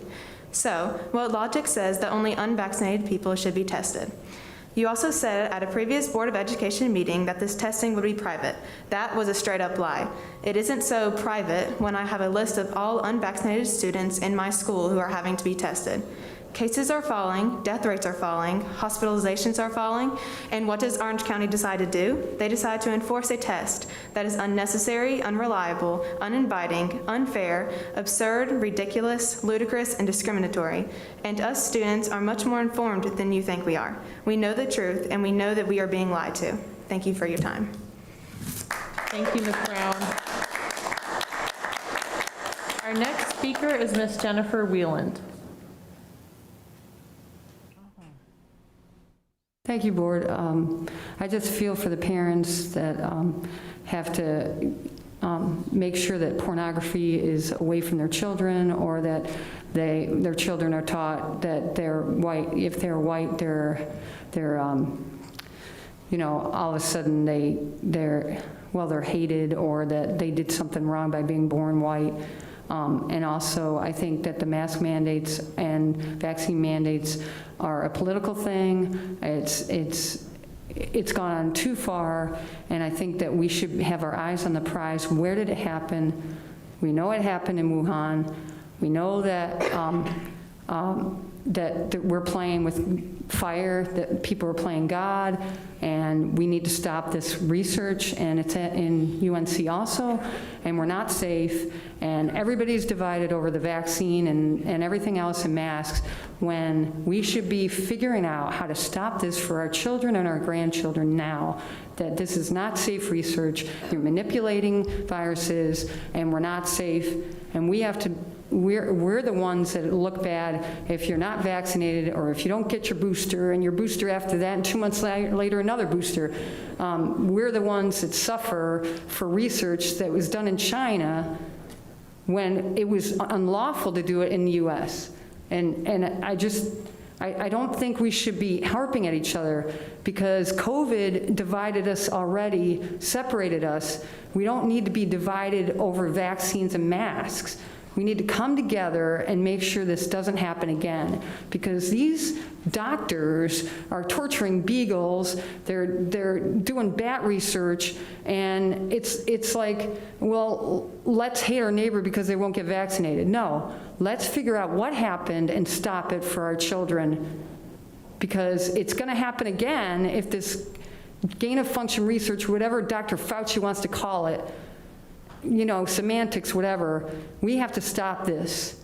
That's what's most important for our children and for us to get through this, not this division. Thank you very much for your time. Thank you, Ms. Wieland.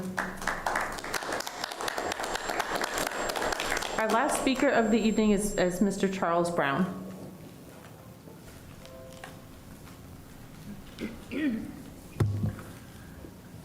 Good evening. I want to start off by saying I'm just a dad. I'm not a public speaker, so you have to bear with me. But first and foremost, I want to thank you guys for your service. This is not an easy job. I want to thank you from the bottom of my heart, because you guys have been able to do things for our kids that us parents have worked really hard and diligently on trying to drive home very important and critical lessons for our kids. And I sit around the table with my kid and we talk about tyranny, racism, discriminative. Our history is covered with really ugly actions from our government, our police departments. And what I want to thank you for is being able to do something that I couldn't do.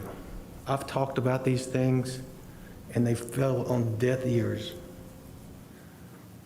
But my daughter being a senior in Orange High, it was through you guys that she learned what it looked like, what tyranny looks like, what discriminated against her because of her personal medical decisions, her faith. It was this board, you guys, taught her what I couldn't teach. She had to see it through you. She plays soccer. She's one of these kids that has to be tested. She's discriminated against. She's also one of these students that is off campus. So she has to drive across the county 20 minutes at lunchtime to be tested, only because her medical decision solely. And we know, more importantly, you've taught these kids what it looks like. And I thank you for that, because I couldn't do it I was just doing this dad talking, but they seen it through your eyes. You heard kids come up here today passionate about this. You know what? Bad times causes good times, and there's going to be good times for our kids because of your tyranny. It's ridiculous. We all know the truth, and more importantly, I listen to these kids and see their TikToks. They know the truth. They know it's a lie. Thank you, know Mr. you guys Brown. are playing Your time is politics. up. You're playing politics, and leave our kids alone. Please step away from the podium.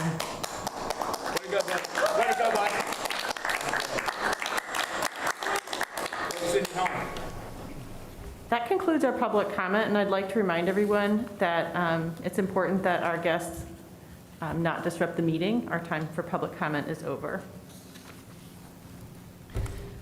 Okay, I believe we're at the point of looking at our consent agenda. And we have 9 items on our consent agenda this evening.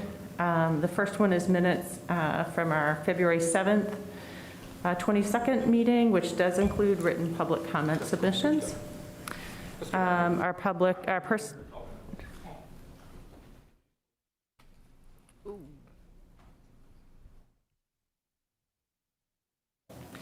Our personnel report from tonight, the easement request from the town of Hillsborough for our sewer pump station project, our fiscal year 2022 audit contract, second quarter financials, service contracts, enterprise financials, hub report, equipment, materials, and supplies report. And I'm going to ask, are there any items that board members would like to move to the regular agenda for further discussion? Will, you mentioned? Yes, the Hillsborough. The easement request. Yes, please. Okay. Are there any other items that people are asking to pull from the consent agenda? Okay. Dr. Felder, would you like us to discuss that now, or would you like us to move that back at the time when we're looking at and voting on the CIP? What do you think makes sense? Actually, I could go either way. Perhaps maybe when we're discussing the capital investment plan would be the most appropriate time. Okay. Thank you for asking. Motion to approve the rest of the consent agenda. Second. Okay, a motion from Ms. Smiley and a second from Vice Chair Stevens. Mr. Atherton? Yes. I vote yes. Ms. Hauser? Yes. Ms. McKenzie? Yes. Dr. Moore? Yes. Ms. Smiley? Yes. Ms. Stevens? Yes. Okay, great. And now I'll pass it back to you, Dr. Felder, as we look at our COVID-19 health and safety updates.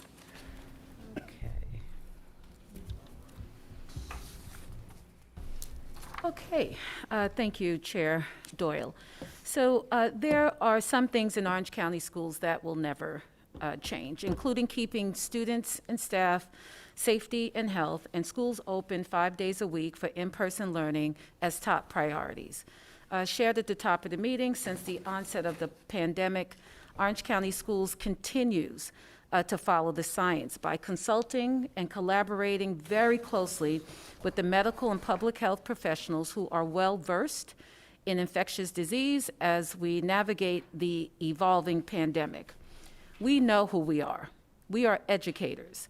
So we are very grateful to these medical and public health experts who have helped guide us over the past 2 years.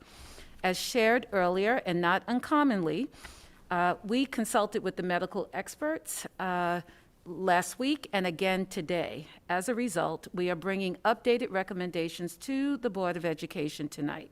So at this time, I'd like to invite Mr. Patrick Aberle, Deputy Superintendent of Operations, to the podium to lead the discussion. Mr. Aberle. Good evening, Dr. Felder, members of the board. We do have a couple of our staff here tonight. Dwayne Foster, our Director of Athletics, School Health, and Operations, and also Sylvia Compton, our lead school nurse for the district. So we, as Dr. Felder said, we do have a few updated recommendations this evening. Thank you for that, turning up the volume, so you should be able to hear me now. We have a few updated recommendations this evening that we did want to discuss and just walk through that were mentioned earlier. Again, Orange County schools will begin moving to optional indoor masking within 72 hours of the Orange County government lifting its indoor masking mandate.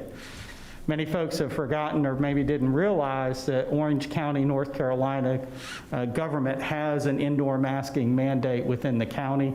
The schools falling as a subset of an organization within the county, we are subject to that requirement as well. And so that would be first and foremost.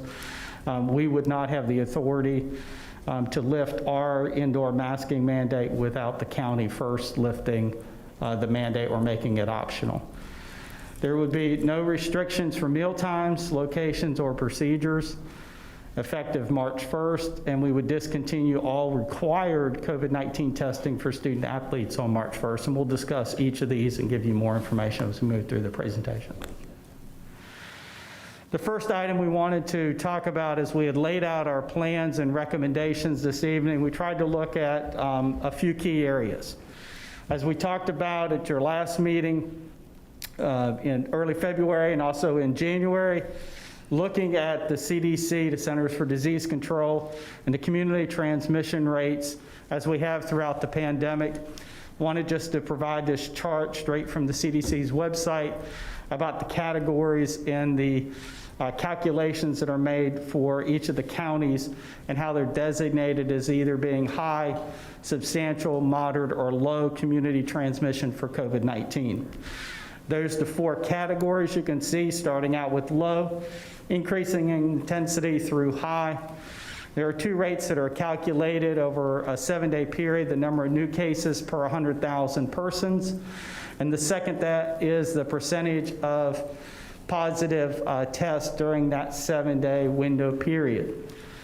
One of the notes from the CDC is when you have one category, such as cases, that falls in a different coding from percentages that may be in another category, they look at the two and they go with the highest designation. So today, we looked earlier, Orange County is in the moderate category when we look at the percent of positive tests the last 7 days. It falls between that 5 and 7.99%. However, the number of cases per 100,000 individuals is still several hundred. So it's within the high category. So therefore today, the CDC still indicates Orange County is high in community transmission. And so as we think about recommendations and as we think about moving forward, we wanted to look to see, is one of these indicators better at us watching and monitoring what's happening as we talk about rolling back mitigation strategies? Or are we able to look at other indicators? And so we looked at, when might we start to roll back as a timing? Knowing that we've been coming to you every 14 days with recommendations this past school year. Also looking at our student vaccination rates, our staff vaccination rates, and most importantly, looking at the number of cases that have transferred into secondary cases within the school. Throughout the pandemic, we've discussed and talked about, the medical experts have advised you, there will be cases. There's cases in the community. We can expect cases in the schools. The key is our mitigation strategies, and are we being effective in what we're doing to stop additional spread within the schools, and we monitor those secondary cases. So again, just wanted to refer back to, as we talk about categories, these are the categories that the CDC uses.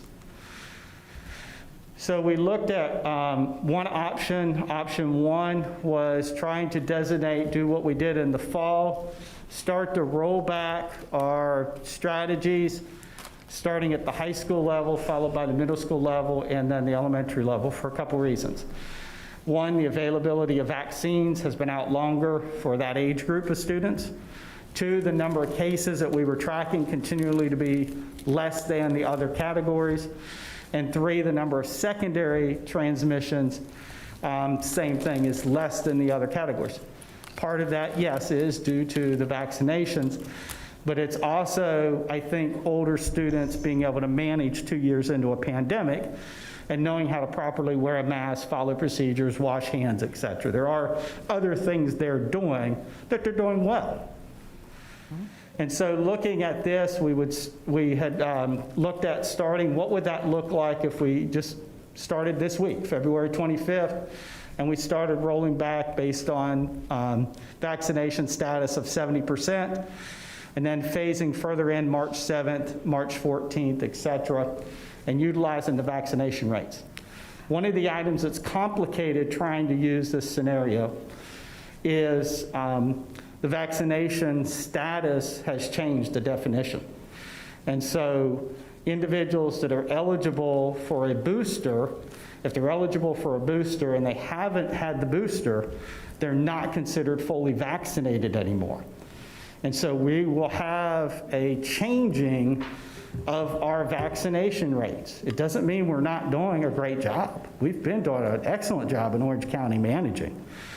But if we're solely looking at vaccination rates and the county CDC designation, the vaccination rates are going to change. We're going to drop because when we factor in boosters, the number of individuals with boosters lags severely behind individuals who are fully vaccinated as far as a rate that people were getting them.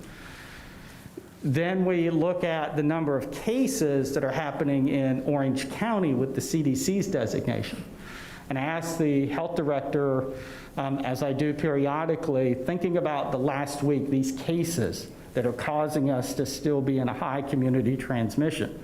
What age group are those individuals? And it's individuals that are young adults in the mid-20s up. It's really the large number of cases aren't contributed with our stakeholders, which are children. And so I do think that's important because we're in a unique place in the state having a major university within the county. And so there certainly could be cases that are happening or cases that are getting reported. And the question is, do we utilize that data as far as holding our schools with mitigation strategies? So that was the high school. I won't go through each of these in detail because they mirror the same thing, just changing of the different dates. So middle schools would be the same thing, start to roll out March 7th, 14th, and 21st, and then followed by elementary school. And a note here, when we talk about elementary school this evening, if we don't specifically say that's K-5, there are very specific rules for pre-K, some both state and federal programs. And so we would be following whatever mandates or masking or requirements that are required for those programs. And on this rollout, we would have April 7th. So it'd be right after spring break when we would look at optional masking based on rates and cases. What we have said in all of the examples, and it's on another slide, is that's how we reduce option one of removing the mask. What might happen, or what are we looking for that we might have to put mask on? And we looked at 2% of the student population having secondary transmission within the schools as a number for monitoring when we might want to implement required masking for a period of 5 days. We set that number too low. There'll be many cases before we're aware we have an issue. Then the concern is we would have lots of students who now have to quarantine because they are COVID positive, and that could impact staffing and impact the operations of the schools. We set the number too high, and it can have the opposite effect, where we have COVID that's happening, but we're never really putting in strategies quick enough or soon enough. And so trying to find the balance between that, at what point do we implement putting the mask on without having Tuesday put the mask on, Monday take the mask off, Wednesday put the mask back on, next Monday take it back off again, and not have the constant bouncing back and forth. But we do feel that that would be a starting point for reviewing of Because the question has been asked, we're talking about when are we taking the mask off, but would there be a time when mask has to be put back on again? Option 2 would be not tiering it by level. This would be all students in K-12 starting after March 7th or the date at which Orange County transmission for COVID-19 is designated as moderate, or at least 50% of the students in the school been vaccinated. So it changes the vaccination rate a little bit. It also sets a target date of March 7th. And again, this would be if the Orange County indoor masking mandate's lifted, or if there's any other regulations that would give parent options or choices at that point in time. But we looked at 50%. And then option 3 is all students K-12 will begin optional indoor masking 72 hours after the date the Orange County local inside mask mandate expires. That is a streamlined approach. It creates some notification. One of the issues we find is trying to say immediately, like tonight, we're making decisions tonight. Folks want all the answers, they want the procedures, they want the information by 7 a.m. tomorrow morning. And sometimes that's just very difficult when we make decisions to turn around and implement the very next morning. And so we felt like 72 hours, once that mask mandate's been lifted, would give us time to notify and to make sure that folks are aware. And there may be, we're continuing to offer high filtration masks for parents with optional masking who may want those, and just to be able to provide some advance notice. The next items that we wanted to make note under masking is masking indoors and outdoors may still be required for students and staff that test positive for COVID-19, and masks being required to be worn for an additional period of time once they come back per the Strong Schools Toolkit and the local health department. That's aside from any optional or masking that the local school board would have in place. That's a rule and requirement through DHHS and the local health department. So there would be, still could be, times when masks are required based on the current requirements. Number 3, again, we already talked about that. That would be our on-ramp for all the categories. And then number 4, for staff members, we would make it optional. We know right now we have a very high staff vaccination rate. However, for staff members, there will be that application of, in order to be considered fully vaccinated, you will be required to have a booster. And so what we would designate is staff members would have optional masking when the indoor mask mandate's lifted by the county, as long as we're not in high community transmission and our vaccination rates of our staff doesn't fall below 90%. We use a much higher threshold for staff because we want to keep buildings open. We want to keep our staff engaged in the work that they do, which is so critical, and want to make sure that we're able to do that successfully without having staffing shortages or the need to close schools due to staffing issues. And I think that was the last one. So I'm going to pause there for questions or comments just about masking, and then we'll go into each of the other parts of the presentation. So, Mr. Abley, thank you so much for that presentation. I just want to go back to the options that were presented and just note that option 3, given the conversations we had in consultation with the ABC Science Collaborative and the Orange County Health Department, we are recommending option 3 be the option that we advance tonight. So I just wanted to emphasize that. Again, the slide deck is not representative of that being the recommendation, but wanted to make that clear again tonight, as we didn't have time to update the slide deck. I know we have board members with questions, but before we get to questions, could you tell us, again, so we're saying publicly, exactly what option 3 would be that you have in mind at this point, because we have had conversation today.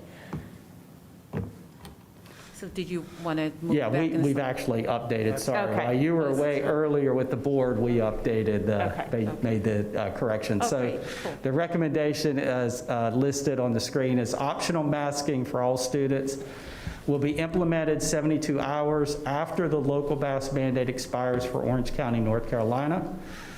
Masking indoors would be optional for all staff when the indoor mask mandate is lifted for Orange County, North Carolina. Orange County is not designated as being in high community transmission for COVID-19, and staff vaccination rates are above 90%. So any of those categories, then it would be optional for staff. And masking indoors would be required for students, again, when community transmission is high, or when the secondary transmission cases exceed 2% of the school population. And then again, masking would remain required for those additional 5 days as designated by the Department of Health and Human Services or the local health department. Okay, before I pass to other board members, I just want to make sure I understand what's on this slide. So for that first line with recommendation, optional masking for students, 72 hours after the local mask mandate expires. And since we're in high, or maybe we'll still be in substantial or something, that's even considering that, whereas for staff, it's a stricter guideline. Is that right? That is correct. We were, once it's lifted, again, we would lift immediately. Staff vaccination rates are already above 90%, but we would not want staff to be out of mask in the high community transmission. But again, that's a local decision if you want students and staff to follow the exact same masking rule. Okay. Okay, great. I know Ms. McKenzie had her hand up, and then I think I maybe saw that Will did. Go ahead. Thank you. I am wondering if there is any indication, do we know when Orange County plans to lift the mask mandate or when it expires? Not at this time. We don't know. Okay, thank you. Did I see your hand, Will? You didn't, but I do have questions. Thank Okay. you. So I'd like to ask the attorney to explain a little bit about how the county plays into it and the town, because I think it's important to just understand why it's even worded that way. Sure. So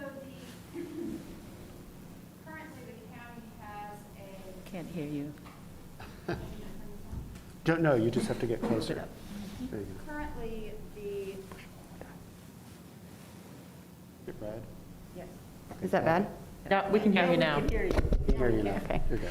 Currently, the county has an indoor mask mandate, which does include all public buildings and public schools, and that is based on the county's emergency management powers under Chapter 166A. And so that, as far as I can tell, would control in the school buildings. If the school district can have a more restrictive rule, but not less at this time. Does that answer your question? Right, and this is assuming that the county and the town would do remove the restrictions at the same time, even though it doesn't say that. If there was a case that the county removed it, but the town didn't, we would have an issue. We'd have to look at the details of what the actual written, whatever resolution the town had adopted and how it applied. Okay. I haven't seen if there is one for Hillsborough or... If it's easier than just whatever local ordinances or laws are in place, I think would cover all of the entities. Yeah, and I had one other question for clarity. So when we say staff vaccination rates are above 90, is that per location, or how is that measured? Because it sounds like it's a broad district level when this seems like it would be more appropriate at a site level versus the whole district. So I'll ask Ms. Hatcher and her if she wants to give an update on vaccination rates or statuses for employees at school sites. I'll say two things. One is that's a local decision, whether it's Right, she didn't have to give me by Okay. site. I'm asking for clarity on what we would be approving. It doesn't say if it's by site, or we're just saying it has to be the whole district. Yeah, I assume it's by site, but. We were thinking district as a whole at this point and not going with site-by-site decisions because of the difficulties with implementing, not only with families, but within the county and the areas trying to, but that's a local decision if you want to start and have different mandates for each of the schools. That would be a local decision. But we were talking Orange County schools as a whole on these slides. And I will say about the staff, before staff start emailing me here in a few minutes, that was not to be, again, permanent. You know, our goal was to get us to spring break and revisit, and especially when masks start coming off as optional for students, leaving the more restrictive masking in place for staff and then revisit that at a later point in time. Tonight, we were really focusing on our students and the request for optional masking for them. Thank you for the clarity. You're welcome. Sarah and then Bonnie.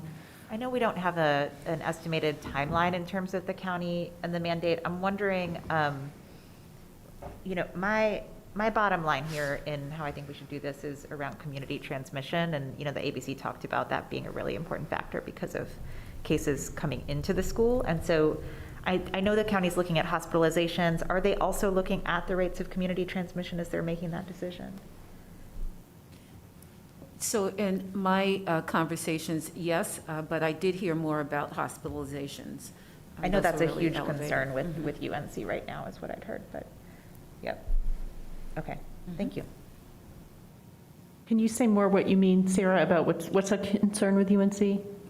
Oh, I'd heard, and maybe I saw this in the news announcement about it, but that the hospitalizations at UNC were a big factor for the county in the decision to do the mask mandate. Okay. I don't want to speak for them, but that's what I'd heard. Okay. Bonnie? I have a simple question. If we relax the mask mandate, will we continue to hold vaccination clinics at our schools? So I'll let Sylvia, if you want to come give an update on, before we answer that question, if I can, give you some data on the last vaccination clinics and actually how many folks have been vaccinated. Thank you. Good evening. So what we have found is that we have been hosting vaccination clinics as well as testing sites throughout the district. We had a couple that we had to postpone due to weather, but we have not had a good turnout at all. We had two weekends, two clinics for testing on a Saturday at two locations, at Gravely Hill Middle School and A.L. Stanback. Gravely Hill tested 3 people, A.L. Stanback did 23, and that was, I apologize, that was, I think, the first weekend in February. Because of weather, we had to postpone that. 2 weeks ago, we held a vaccination clinic at New Hope, and we had 12 come out and get vaccinated, and that was for 5 to 11-year-olds. Last week, we had a vaccination clinic at Eflin Cheeks, and we had 6. This week, we will be holding vaccine clinic for 12 and above at Orange High School this Thursday from 5 to 9 p.m. So we're trying to see what we'll come up with. The biggest thing right now that we're noticing, it's not hard to get vaccinated. There are several places that have vaccines due to pharmacies, our local health department, pediatric offices, any doctor's offices. The county now has reestablished their walk-in vaccine in Hillsborough at the Bonnie B Center every Friday and Saturday. And then Chapel Hill has several locations. So what I think is happening, nobody's waiting in line anymore. And I think those that want to get vaccinated have gotten vaccinated.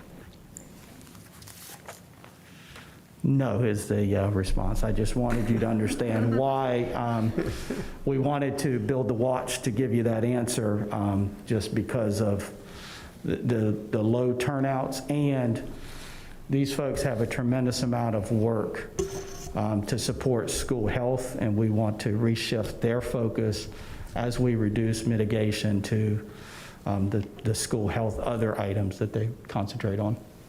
It was interesting during Dr. Benjamin's presentation that in some of the mask optional districts, they did see a bump in vaccinations. So regardless of where students get them, maybe we will see some of that bump too if and when we move to mask optional.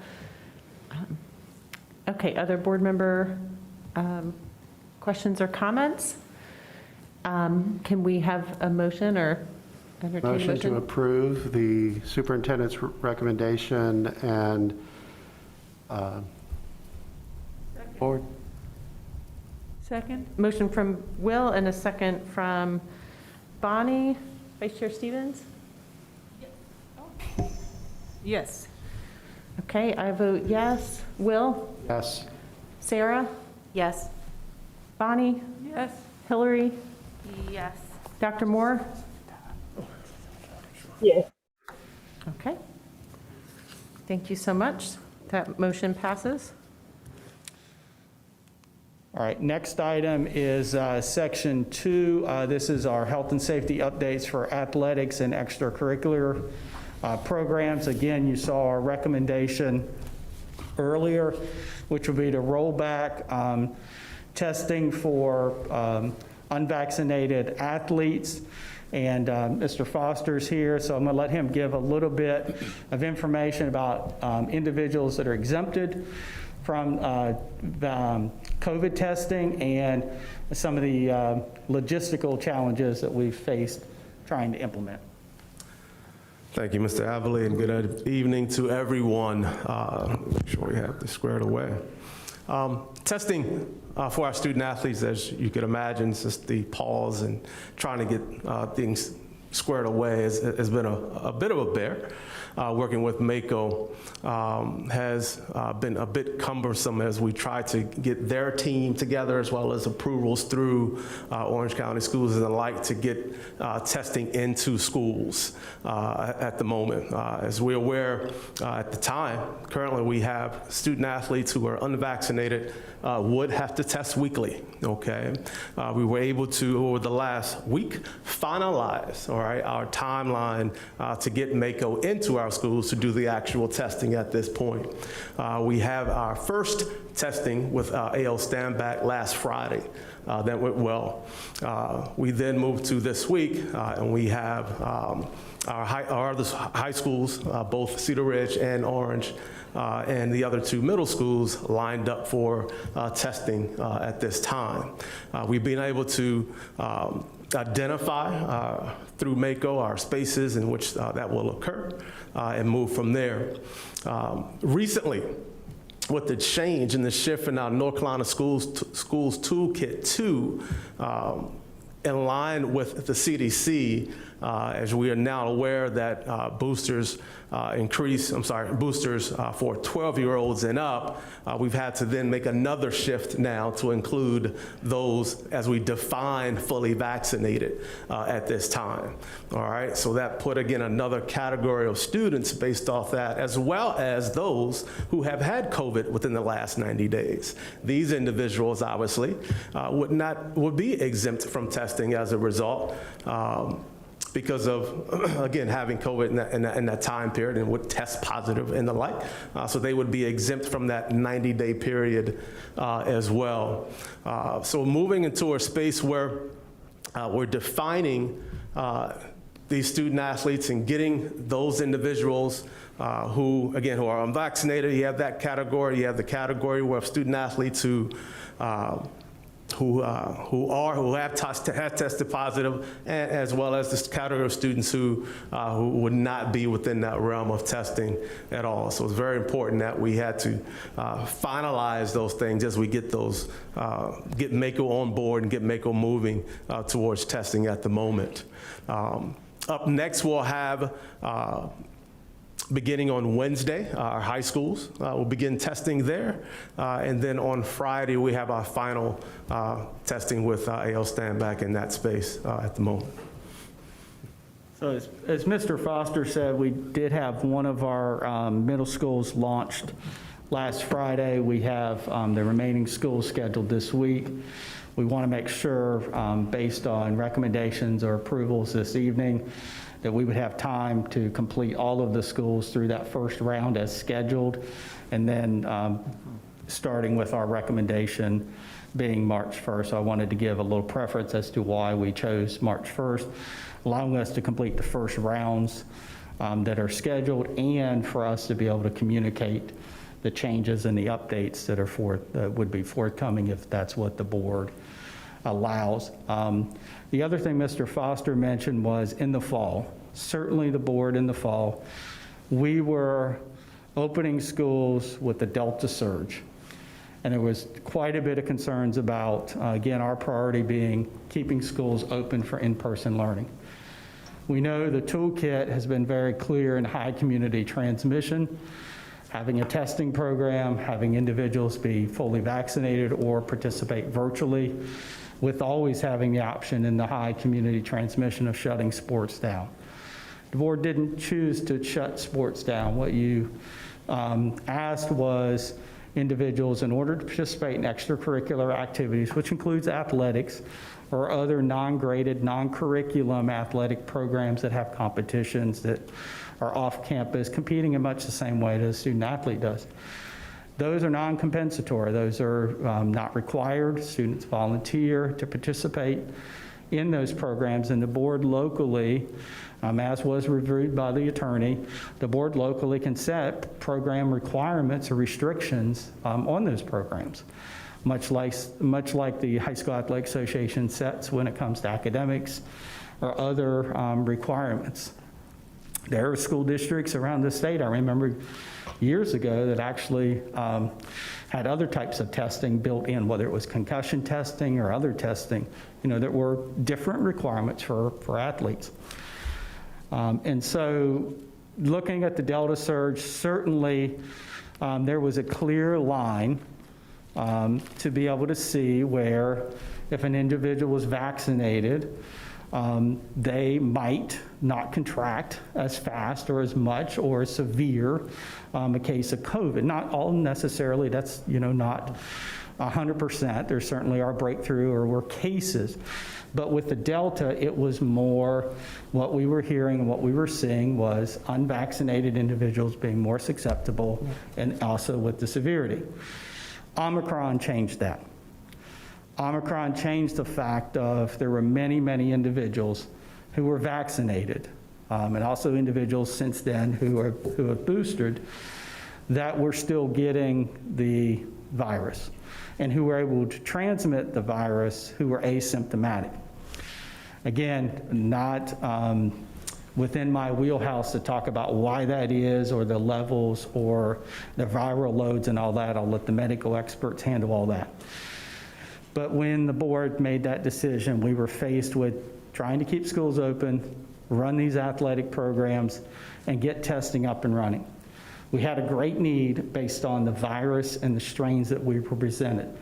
What we didn't have was the capacity to test, because we opened up schools and every case required contact tracing, required exclusion from school, required notifications, required nurses who were trying to do immunizations, and every other issue that we were addressing, aside from getting state programs and vendors and other things up and running. And we also were moving into indoor sports within the fall, so obviously there was a concern about crowds and individuals and competitions and teams being together within the school environment. Now we switch to the spring, and we are upon the timing of spring sports and sports being held outdoors. We still have what was discussed earlier in the fall. We've not revisited that at length, but now we have a capacity for testing. And that capacity may not now match with the purpose as to why the board was intending to have student athletes or those participating in extracurricular activities tested. Now that we also know that if you have COVID within the last 90 days, you really can't do a PCR test because the odds are you're going to show up COVID positive.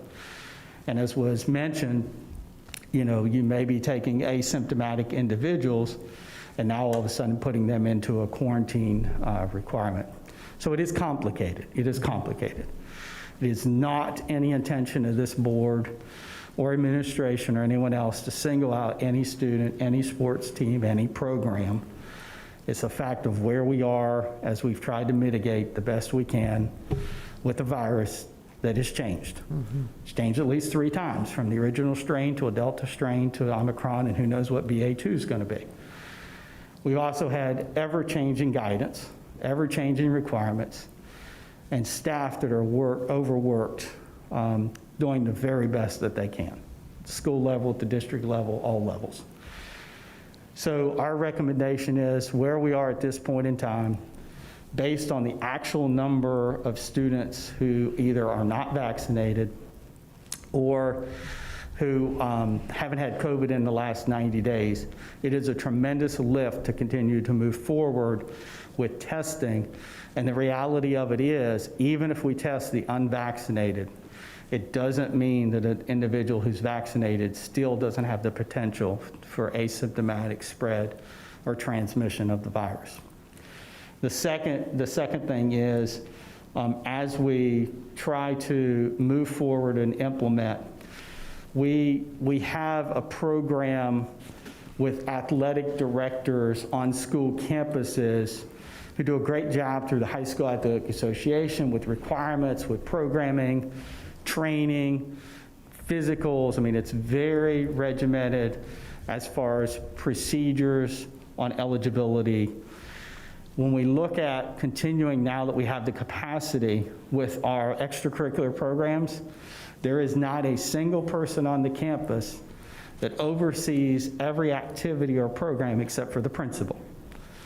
Each individual coach, sponsor, or facilitator would need to be part of the processes of working with our team, the COVID team at the school location, to inform, to monitor, to check vaccination statuses with the school nurse, to find out who is vaccinated and not vaccinated, to then schedule and set up the required COVID testing for those. And there's a lot of confusion at the school level between what's required as a graded course, curricular course, because it's a CTE class. I'm in career technical education, high school level. I'm in a trade, and I go off and do things off campus because it's required that I go to the state fair to show my sheep, et cetera. It's part of my class. Versus items that may not be a class. You know, it could be a science club that builds rockets. And, you know, it's not required, it's not part of curriculum. There's a teacher facilitator, they meet once a week, but they do go off and compete. And by competing and by being off campus, and it's non-graded, non-curricular, it would be required for those individuals. The other piece that Dwayne mentioned, which obviously we're concerned about, is we have fall athletes who are now or spring athletes. In the fall, they did everything we asked, either become fully vaccinated or submit to or be part of the testing program and submit a registration in order for us to test you. Those same students now are finding themselves unvaccinated. It's hard for them to understand. Last week I was eligible, 2 weeks ago, on the basketball team. Next week or this week I'm not on the baseball team, and the baseball team's operating outside. And so just wanted to understand and give the complexities as we implement what that looks like from the ground level. And I apologize because that's probably more information than you were ready for on the slide.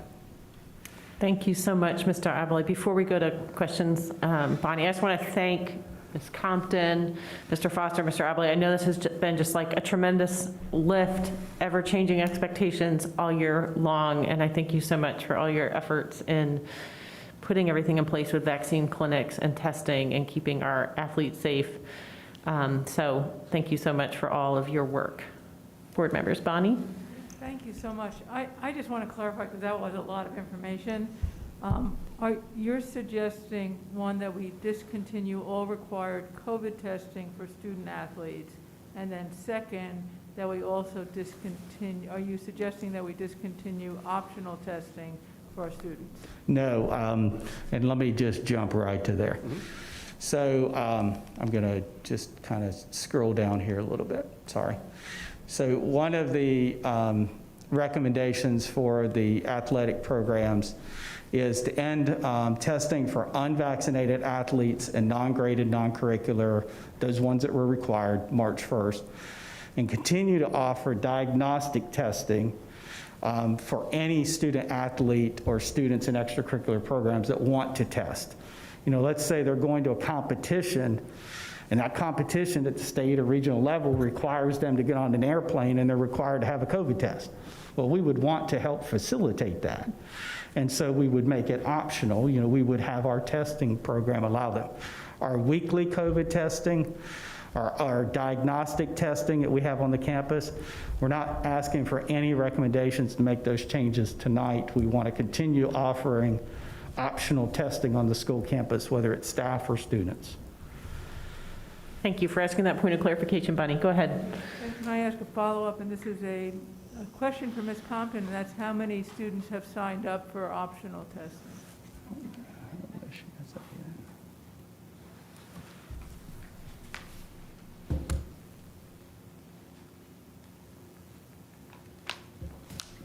Thank you. So we have shared information with our families and staff to sign up through Mako, which is using the company Color to process our tests. And I know there was some confusion with some families because they didn't understand the difference, so we have shared that information out to let them know. As of right now, in our district, I apologize, it takes a moment to pop. We have 496 participants signed up. Out of 7,000, thank you. I'm sorry? Out of 7,000, or just height, are we just? Nope, out of 7,000, yes, ma'am. I can break it down by schools, but that is the district. Okay, other board member questions? Will? So I don't have a particular question, but more of a statement. I don't feel we should test till March 1st. I mean, if we're going to stop the program, there's so many students that I've talked to beyond who have come in here about the stress of doing it, how they feel differently. If we're going to stop it, we should stop it now, not make them go through it, and then just say, oh, by the way, you're not going to have to do it later. It just seems unnecessary to me to do that. So I just wanted to say it out loud, and that will be what I'm intended to say. Anyway. Okay. I do have a question sort of in that vein. For students who haven't participated but still want to participate in sports, when this does go into effect, are there windows that athletes or potential athletes have already missed for teams that are past now and kind of too late for them to join? Or would there be accommodations for students who have missed windows? Sure. Tryouts have been going on for the last week and a half at all levels. Seems some, and then one of the reasons we don't have COVID data today, because we didn't want it to be skewed based off their tryouts of everyone coming out trying to make a team. We wanted to be able to say, all right, and these are the unvaccinated student athletes that would test once we have our spring roster, you know, from that standpoint. So I know there are teams that have solidified rosters. You know, probably at this point, and there are some who will continue to do tryouts to solidify that roster in the coming days as scrimmages and things begin to pick up. Okay, thank you. Other questions? Were you going to say anything, Mr. Abley? Well, there are a couple other pieces in this. I'm happy now to stop if you want to take the vote on the athletic testing, and then we can come back to the other toolkit changes, but we were trying to get all those to the one point, but pleasure to the board. I think, were you going to speak to this point, Bonnie? One more clarifying question, and I should know this answer, but I don't. If a student or staff wants a COVID test, if they're symptomatic or whatever reason, if they want a COVID test, can they go to the nurse's office and get one? So there is the possibility to test. If it's testing because I'm curious and I just want to know, we don't have that program. But if they register and they're trying to think that it's diagnostic and they're trying to find out, do I have COVID, if the symptoms, et cetera, Sylvia can talk to you about what that looks like. So yes, thank you. I just want to remind everybody that as school nurses, we still have other duties within the school. We have just officially today have been approved from the state in our health department that we don't have to individual contact trace, which means we don't have to specifically seek out those folks that were within close contact to exclude them. But we still have to notify a potential group. So the work is still there.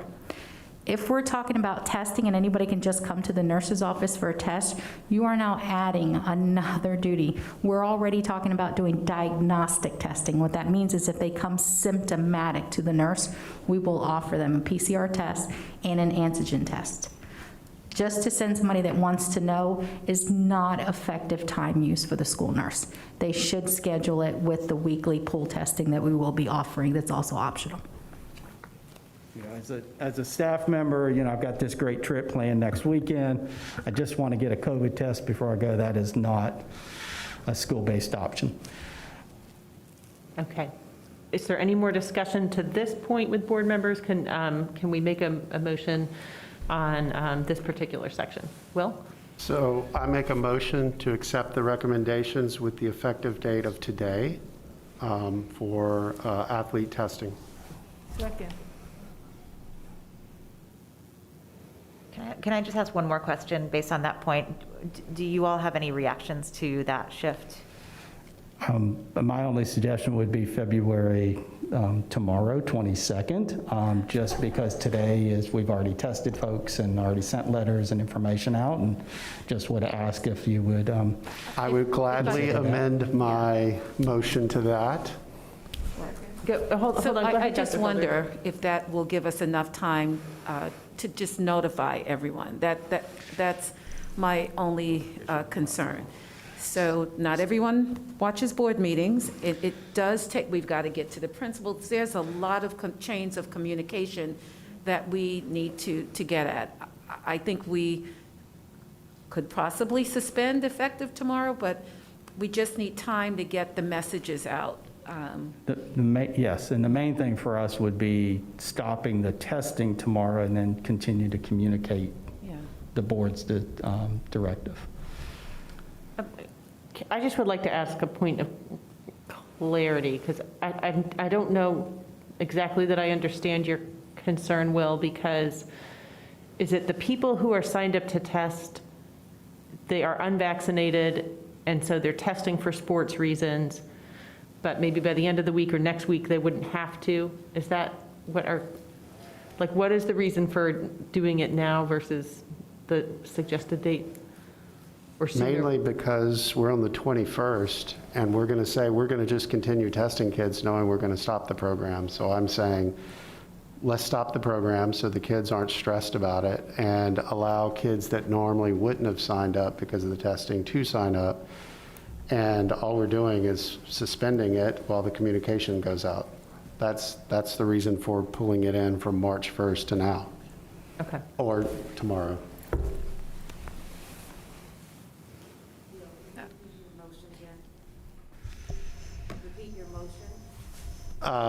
The motion is to accept the recommendations with the effective date of tomorrow versus March 1st.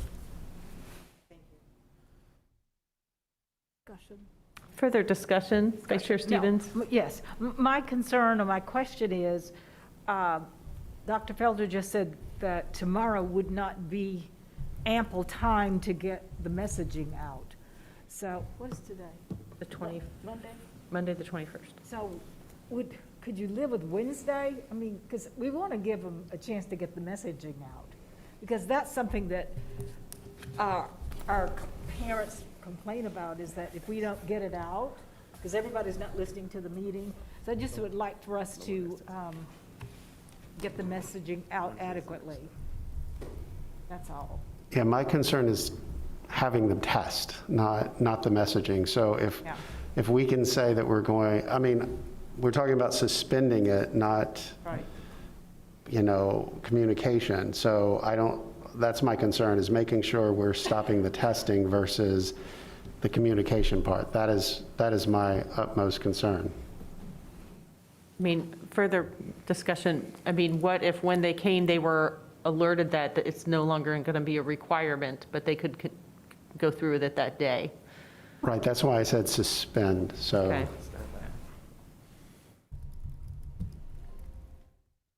Any other further discussion? Okay, so we have a motion from Will, we have a second from Bonnie. Hillary?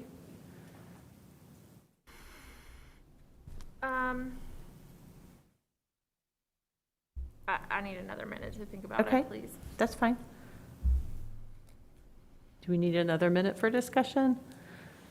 Yeah. I mean, are we confused on any of the points? I think we're trying to weigh different aspects. Sarah? I do have another follow-up question. I know that like the CDC still does have they do still recommend in high community transmission doing the additional testing, and they make distinctions between high-risk sports and lower-risk sports. And I'm wondering if there are any conditions under which you could imagine us ramping this program back up again. So for example, if our community transmission heads up in the wrong direction, if we see actually a decent amount of transmission in the higher risk sports, right? They're designated higher risk because of studies about which sports cause more transmission. Are you all going to keep an eye on those things and come back to us if actually you think testing would be a helpful strategy in a situation like that? Yes, absolutely. Couple things, because we do have a couple high-risk sports this spring, and we do have issues with wearing just now. Even if we had outdoor masking with mouth guards, et cetera, there are still cases that we monitor. And our recommendation was, continue to follow the toolkit. We think that's the easiest for the community and the public to follow, the decisions that we're recommending. And so long as the health department and the ABC science agrees with our methodology and our strategies. So we will continue to monitor, we'll continue to report, just as if we were talking earlier about watching the number of cases that are happening at the school level in that 2% mark. Dwayne and Sylvia, they both complete weekly information for us, and so we're monitoring and looking at cases, and especially when they know whenever I see something come across and it's an athletic team, then we're immediately following back up to find out too, because we just know our risk and exposure goes quickly with individuals who are competing or near each other or with each other for an extended period of time. I mean, I guess I understand why you want to have the site continue through with what they're setting up. I mean, that makes sense, but it seems like I wouldn't want someone to have to meet a requirement that's going to end the next day and have them not be told that. So if it's like, okay, this site, we still want to give them the opportunity to set it up so that it's ready for, the optional, but please know if you're scheduled to get tested today, you don't have to go through with it. This is optional at this point. That's what I would prefer, even if someone is showing up and the communication's delayed and they're like, oh, I wish I hadn't driven over here because of the communication delays, but they still have an option to go through with it or go home. So I think for that reason, I am supportive of the motion. Any other more discussion? Bonnie's got a question. Bonnie. Just to add to that, so the point being that if you don't want to be tested, you don't have to be tested, right? So the concern is our students that don't want to be tested, right? And so not forcing them to be tested this week. Okay. So if we can continue. Sarah, are you ready to vote? Because we will keep monitoring this and ramp things up if we need to, I'll vote yes. Okay. So Will made the motion, Sarah voted, Bonnie? Yes? Yes. Yeah. Hillary? Yes. Brenda? Yes. I vote yes. Will? Yes. Jennifer? Yes. Thank you. Okay, thank you. I know we've had extended conversation on those first two topics. We did want to just mention a couple other items per the toolkit and where there are some individual changes that are being made. Part of that is the removal for test to stay. Test to stay was put in place in order to avoid students having to quarantine following a potential exposure within the school environment. There is no required quarantine in that case or situation anymore, so therefore the test to stay is not an option for us at this point in time. We're not recommending because again, it's not a requirement to quarantine. Contact tracing and exclusion from school following exposure is no longer recommended, and that went into effect today with the toolkit, so we'll be rolling that out effective tomorrow. Schools, as far as notifications, and I'll ask Sylvia to come back up, there's a couple modifications to notifications and processes when you're asymptomatic, when you're positive, and group notifications, and we've been working with our communications team. And so we did want to mention that this evening, just so the public and you are aware how notifications will be made going forward.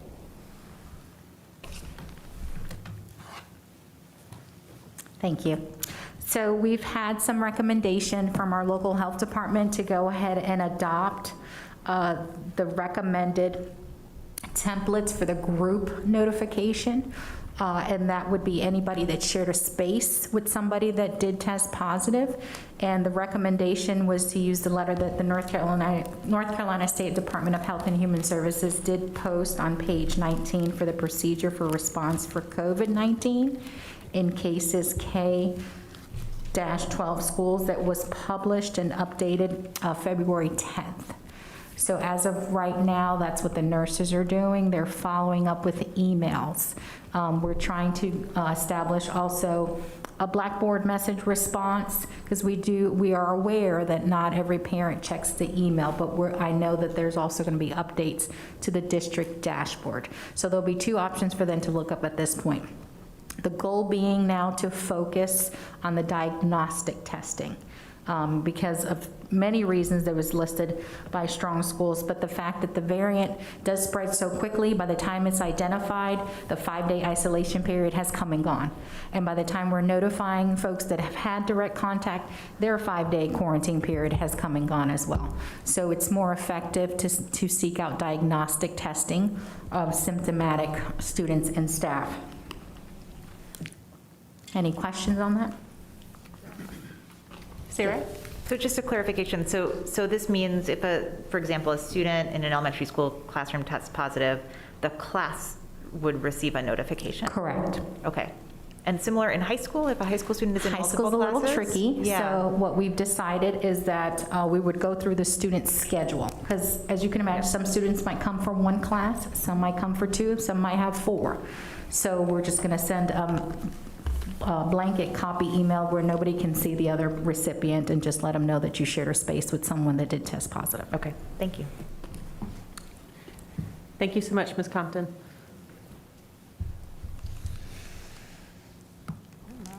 And so there's just a couple other items we wanted to mention in reference to our recommendations. And one of those is when it comes to meal times and effective, again, March 1st was the administration recommendation.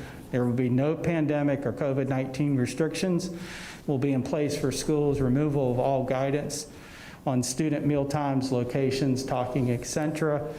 And lunch and meal procedures will be normalized to pre-pandemic procedures at that point in time.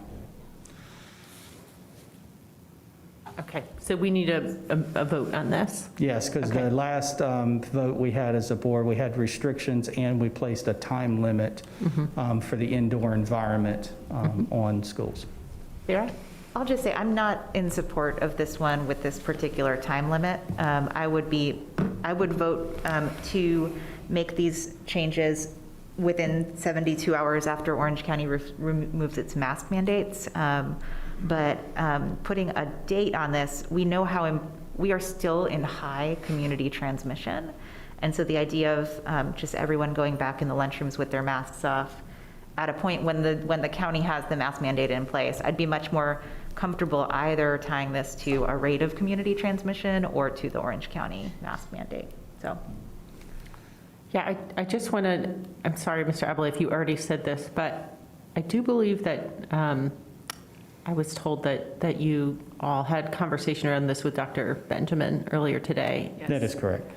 And he thought this was a good, go ahead, Dr. Felder. No, you are spot on. He was very supportive of this, as was Ms. Stewart, Director of the Orange County Health Department. So both the ABC Science Collaborative and the Orange County Health Department are in support of this motion.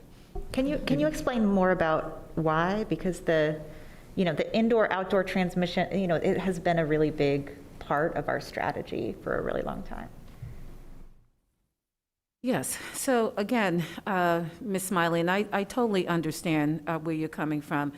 But as shared in the previous board meeting, I mean, this pandemic just continues to evolve, and where we were previously in terms of the guidance that we received has changed, and the medical professionals are very supportive of us being able to move into a more normalized lunch period, unmasked, and kids being able to have lunch in ways that they've had it previously. So I can't say more than that. I don't know if Mr. Aberle has anything else to add, but that was the recommendation, that it is time that we can do this and still keep, again, our priorities have not changed.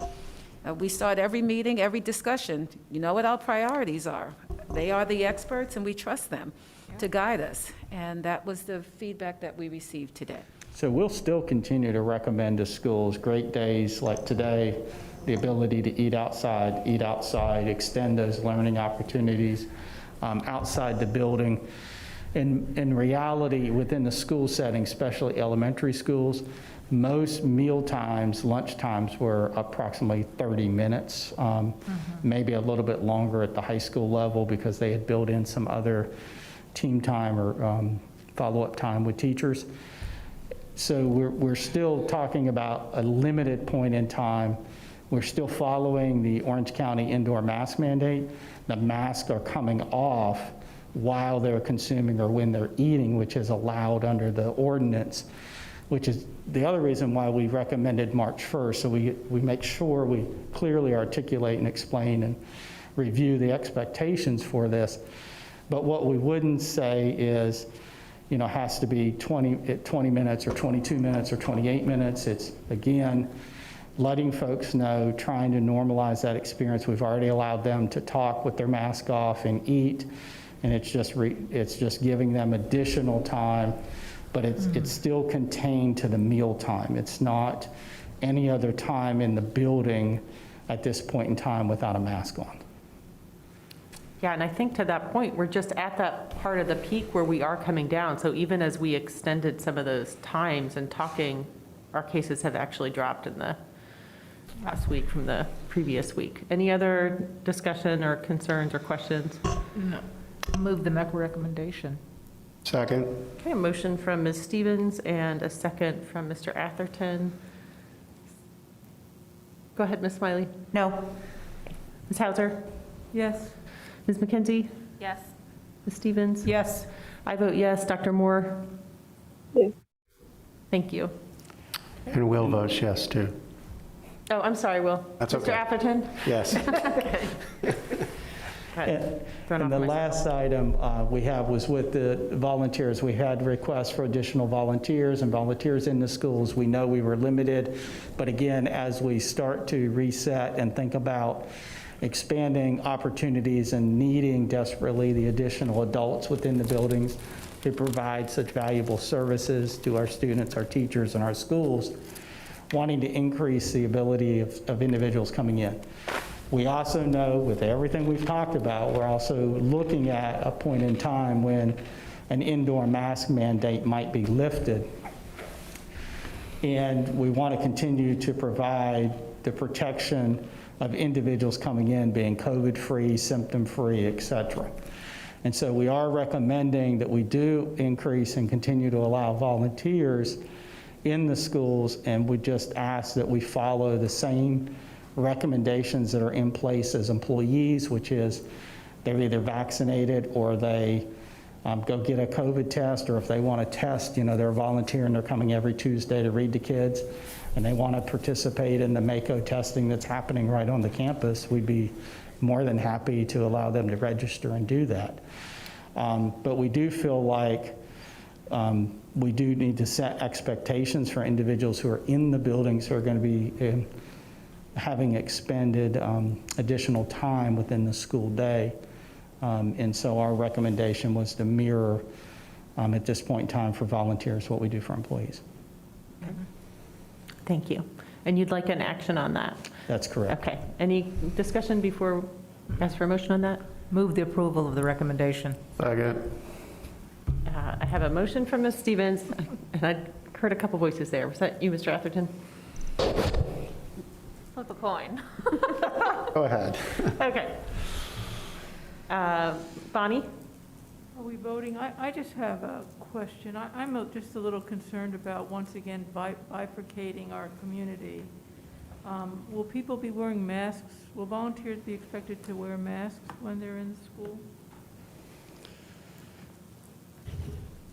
So again, all the requirements that we have in place, the volunteers or visitors or individuals within the buildings are required to wear and have. If we have a voluntarily optional masking policy, then that would apply to individuals that are within the building, that it would be an optional policy. I think it's going to be difficult if we try to have staff members with one policy, a district employee who comes into a building because they're not there every day with another masking requirement, the person who delivers the cafeteria food with another policy, volunteers that have a policy. For us, an implementation, a masking policy should be universal on the campus. It becomes a logistical, just a nightmare to try to manage all of that at the school level. I'm concerned about parents that want to volunteer that are not vaccinated. That's what comes to my mind. Well, they could test, right? They absolutely can test. Yep. Okay. Then, are we voting? Yes. Yes. Bonnie, yes. Hillary? Yes. Brenda? Yes. I vote yes. Will? Yes. Sarah? Yes. Jennifer? Yes. Thank you. All right. Okay. Thank you so much for your work and crafting and adjusting these. I know it's just been a constant trying to keep up with all the changes that are going on, so thank you, Mr. Abley.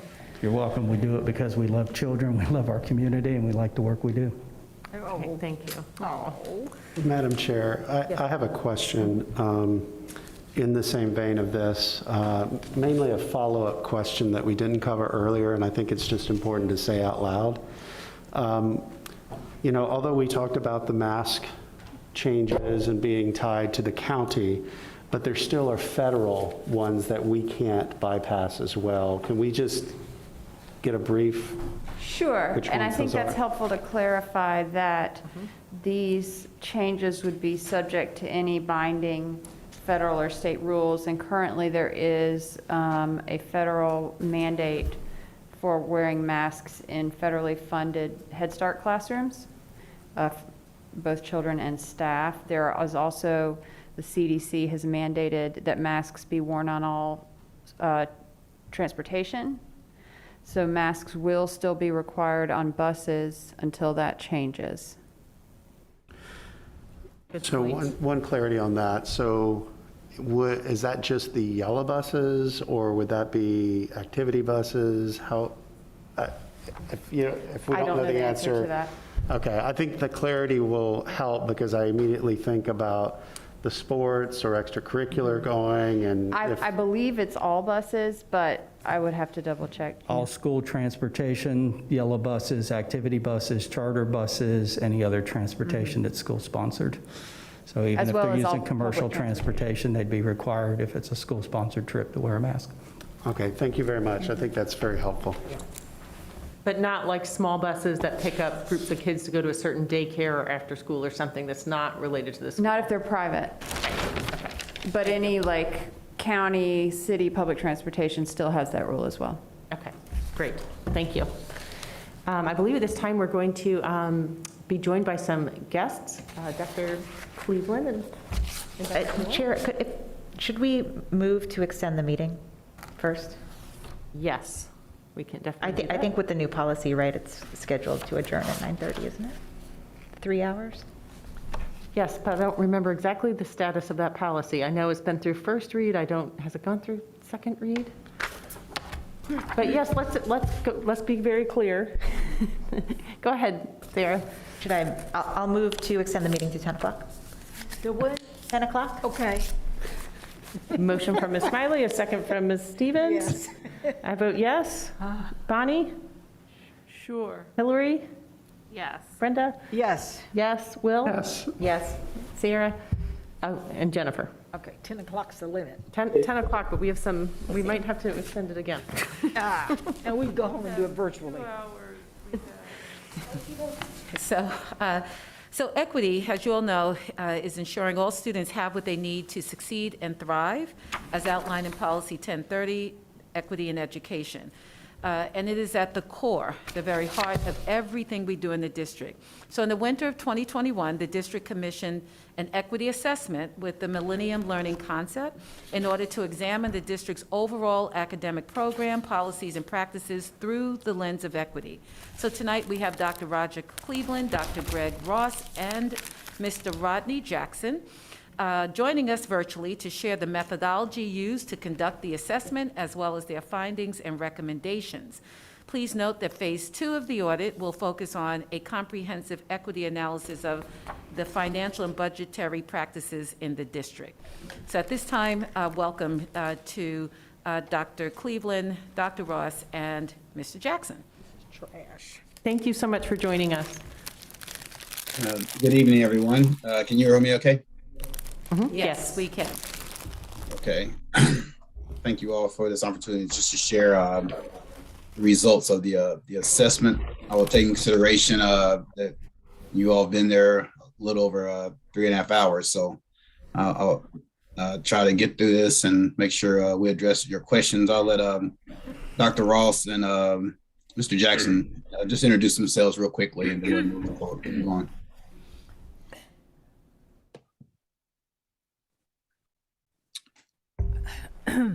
Good evening. Go ahead. Sorry, Mr. Jackson. Go ahead. Good evening. My name is Rodney Jackson. I'm the Executive Director of Finance, Fayette County Public Schools. I'm the immediate past president of CASBO, Kentucky Associated School Business Officials, and I serve on the executive board of Kentucky Associated School Administrators and Southeastern Associated School Business Officials. I've been working with Dr. Cleveland now for over 6 years, providing consultation related to financial equity. And hello, I'm Greg Ross. I am a principal in Fayette County Public Schools. I also run ACE Educational Services, and I've been working with Dr. Cleveland for about, I guess about 6 months to a year. Thank you. Am I driving or someone else is running the PowerPoint? Someone else is driving the PowerPoint. You just say when to change the slide and we'll do it. Okay, you can go to the first slide. Thank you. And I think you all know this, how we define a equity assessment. So you can go to the next slide. And so the process was we do what's called first we have a conversation, a discovery conversation, which we did that with the superintendent and the chief equity officer and other folks in central office about the process, what it would look like. And we also had a conversation with you all as the board. And so after that, the first thing we did was to have a desk audit. That's basically going through a lot of the district and school documents to kind of give us a snapshot of where you all are. And that helps also kind of structure and capture the questions, interview questions and survey questions. And so once we did that, we visited you all school district for a couple of days, and we visited the central office, and we spent time in the schools doing interviews, classroom observations, things of that nature. We interviewed staff at central office, certified staff at the schools, and students, middle school and high school students. And we also conducted a equity and culture online survey. And you can see below the bottom part of the screen how many people were interviewed, how many people conducted a survey, and how many were at the central office and that nature, collecting that data. So it was a process around triangulation. So we're pulling data from the desk audit, pulling data from focus group interviews, qualitative, and then quantitative data through the surveys. If you look at the numbers below, I think we had a good number of students. Like to have probably more teachers respond to the survey, but overall we got a good snapshot and a good response overall for all the staff and folks interviewed. And so that was kind of the process, collecting the data. Next slide, please. And so here are some of the strengths you all have. That one of the things that we work with a lot of districts around the country. And one of the things we really try to get districts to do is create what I call an equity infrastructure. And you all have that.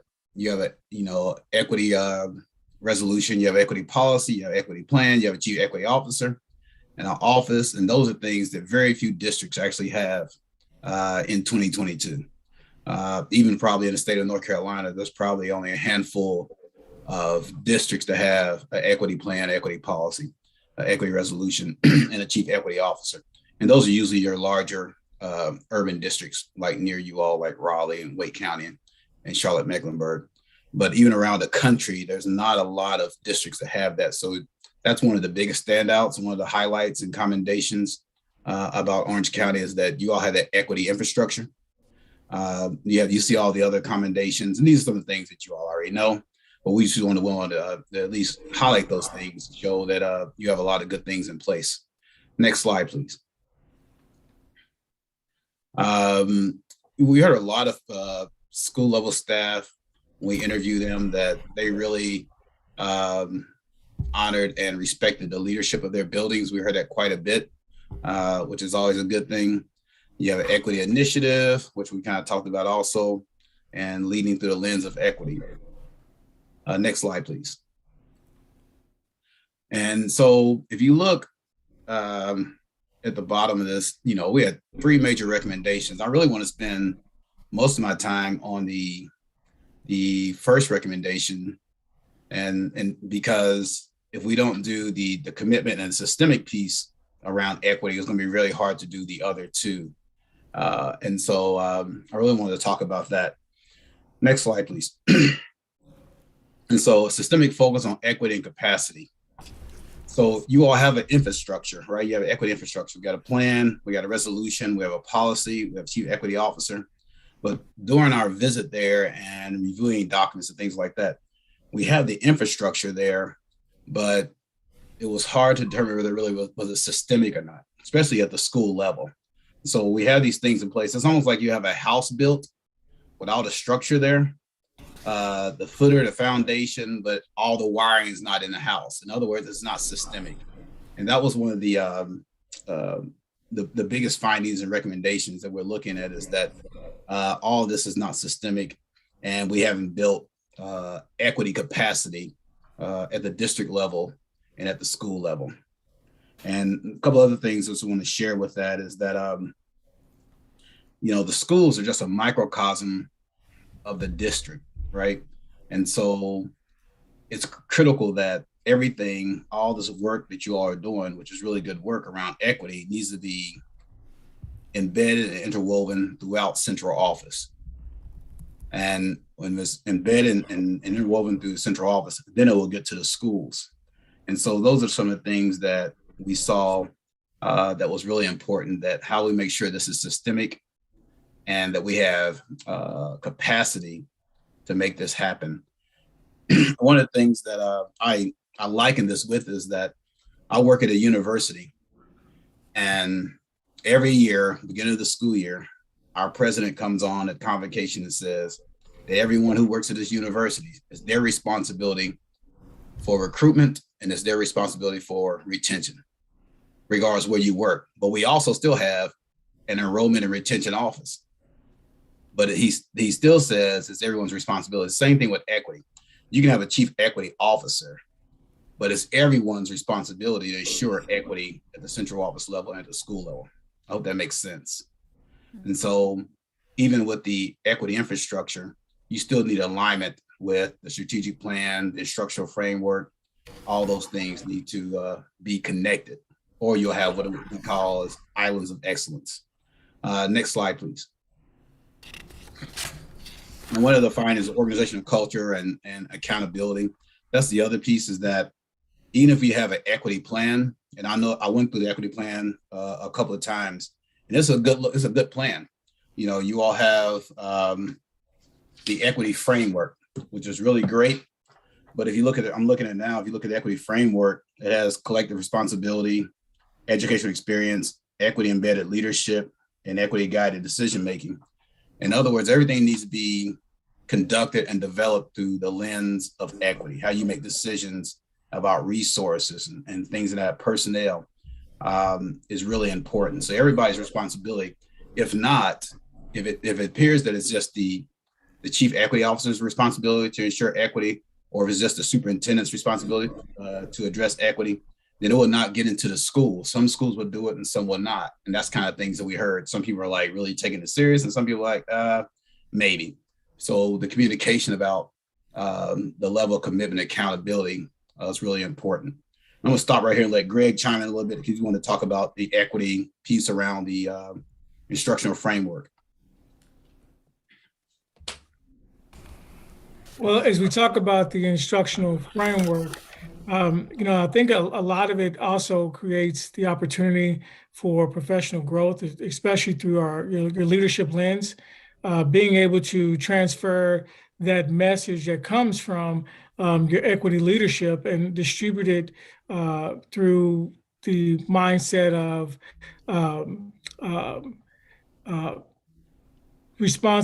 culturally responsive teaching and learning, looking at it from hiring practices, looking at it from the aspect of cultural awareness in your instructional libraries, and have that aspect consistent throughout the district. I think that's a very important piece.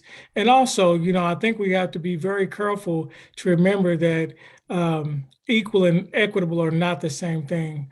And those assurances from school to school. You may have a school that instructionally, or even from a personnel standpoint, have more needs than another school. Then you have to look at it from that lens, that school needs a more magnified, focused, intentional drive towards equitable efficiency in reference to a different school. Assuring that each school has the same thing is not assuring equity. Also, I think from an instructional standpoint, and this goes back to what Dr. Cleveland was saying about the house and assuring that everyone has access, I think is so important. As a matter of fact, it's imperative that the load is not dropped on one person. It seems like in a lot of the conversations that there was as a school principal, let me share it this way. I have a writing teacher in my building. My writing teacher, she pushes in the classrooms, but the responsibility is that when that writing teacher pushes in, the classroom teacher is right there beside that writing teacher, modeling those practices, doing a workshop model type of intentional focus with each student, going by and ensuring that the work is done. I think it has to be that same type of priority with this model. You all may have a district person there, but there has to be someone to assure that it's not falling on one person, but it is a train the trainer aspect, or even a shared ownership where that information is shared and professional learning is taking place to assure that each teacher has access, each instructional para has access, each person providing interventions has access. So I think when those things, you make sure that every aspect of that vehicle is running well, you have assurance that you'll reach your destination. But if a tire is flat, or if the car doesn't have oil, it's not going to get where it's going. But when everything is running well, everyone has the same information and receiving that professional development, it'll make sure that that vehicle gets to its destination. Thank you, Greg. And the other piece behind that is that it has to be systemic, so people will not think that equity is an add-on. This is something else I have to do. And thinking about every initiative, resources spent that is through an equity lens. For instance, let's say that you all have literacy specialists at all the elementary schools. There may be an elementary school that may need 2 equity literacy specialists versus the other schools. How do you all make that decision about resources? Or if you have the state pays a certain amount for all teachers, you decide to add 3 more teachers to the school, how's that decision made for equitable resources where it's based on need at the schools? And Mr. Jackson has, we submitted a equity finance and budget plan for you all to kind of look at some things that you all need to consider. But I do want to stop right here for a second, because I think that if you can go back one slide, please. I think this is the greatest focus of, there's a lot in the report. I know you all read the report, but I still think this is like the most important piece there, is that we have a systemic focus, and that everyone, if we ask Title I, how are you all addressing equity in your office? Curriculum, how are you addressing equity in your office? Special education, this is a central office. Each office should have a focus and a process how they're addressing equity. And the chief equity officer should be a facilitator of all that work, right? And so a subject matter expert, so they can provide assistance for all those offices. But those different offices operationalize that work, that equity work. The chief equity officer is the person who supports that work. That way, when you go in the district, they won't think it's the chief equity officer, the only one that's talking about equity. And so when we ask certified teachers about equity and things like that, some are like, yeah, the districts own it. And some are like, well, we don't know. And so you all have the infrastructure there. I mean, like I said, you're probably a 1 or 2 percenters around the country who has that equity infrastructure. It just needs to be infused systemically, where everybody understands that this is the work, right? This is the work. It's not something else. Everything's done through the lens of equity, and it has to start in central office and get into the schools.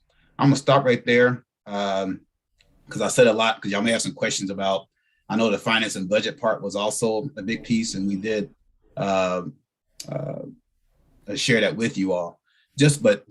Based in general, that, looking at the report, did you all have questions, comments? But I do think the first recommendation is the most critical recommendation, because we have to do that first and make it systemic and build capacity before we do those other things. Thoughts, comments, questions? Dr. Cleveland, I just would like to say thank you so much for. I can barely hear you for some reason. I don't think you're on. Is that on? Doesn't sound like your mic's on.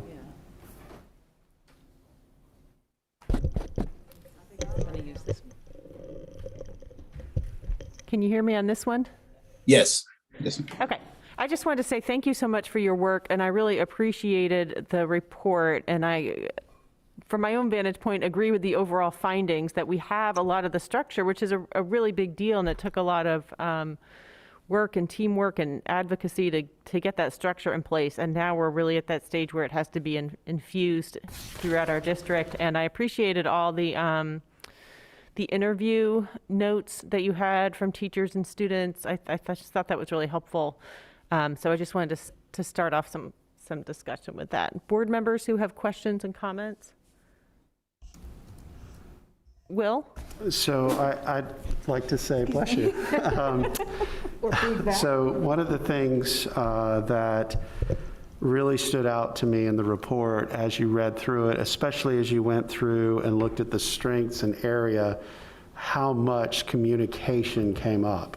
That it just, I know in the findings at a higher level that was brought up, and then as you look through, it's clear that there is some frustrations around our communication and how we do it. So I really appreciated, seeing the difficult discussions on us reflecting on how we're doing that and is it effective and what people are hearing and how they feel included. So I just wanted to say that from an observation of me going through this. Thanks, Will. Oh, great, that's working. Bonnie? Bonnie. Yeah, thank you for this work. First of all, I don't know if before I jump ahead, in the report, and I'm hearing it a little bit here, I haven't heard your comments about the equity teams in our schools, because that seems to be part of the support infrastructure. But also, and the thing that throws me is words like culturally relevant pedagogy, social emotional learning, and consistent discipline. These are things that you talked about in the report. We've been talking about it since I've been on the board. What does it take to really make that happen?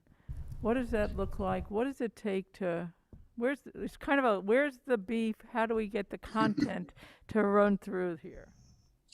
Well, one, I think we have to have common language. First of all, they're all saying the same thing, right?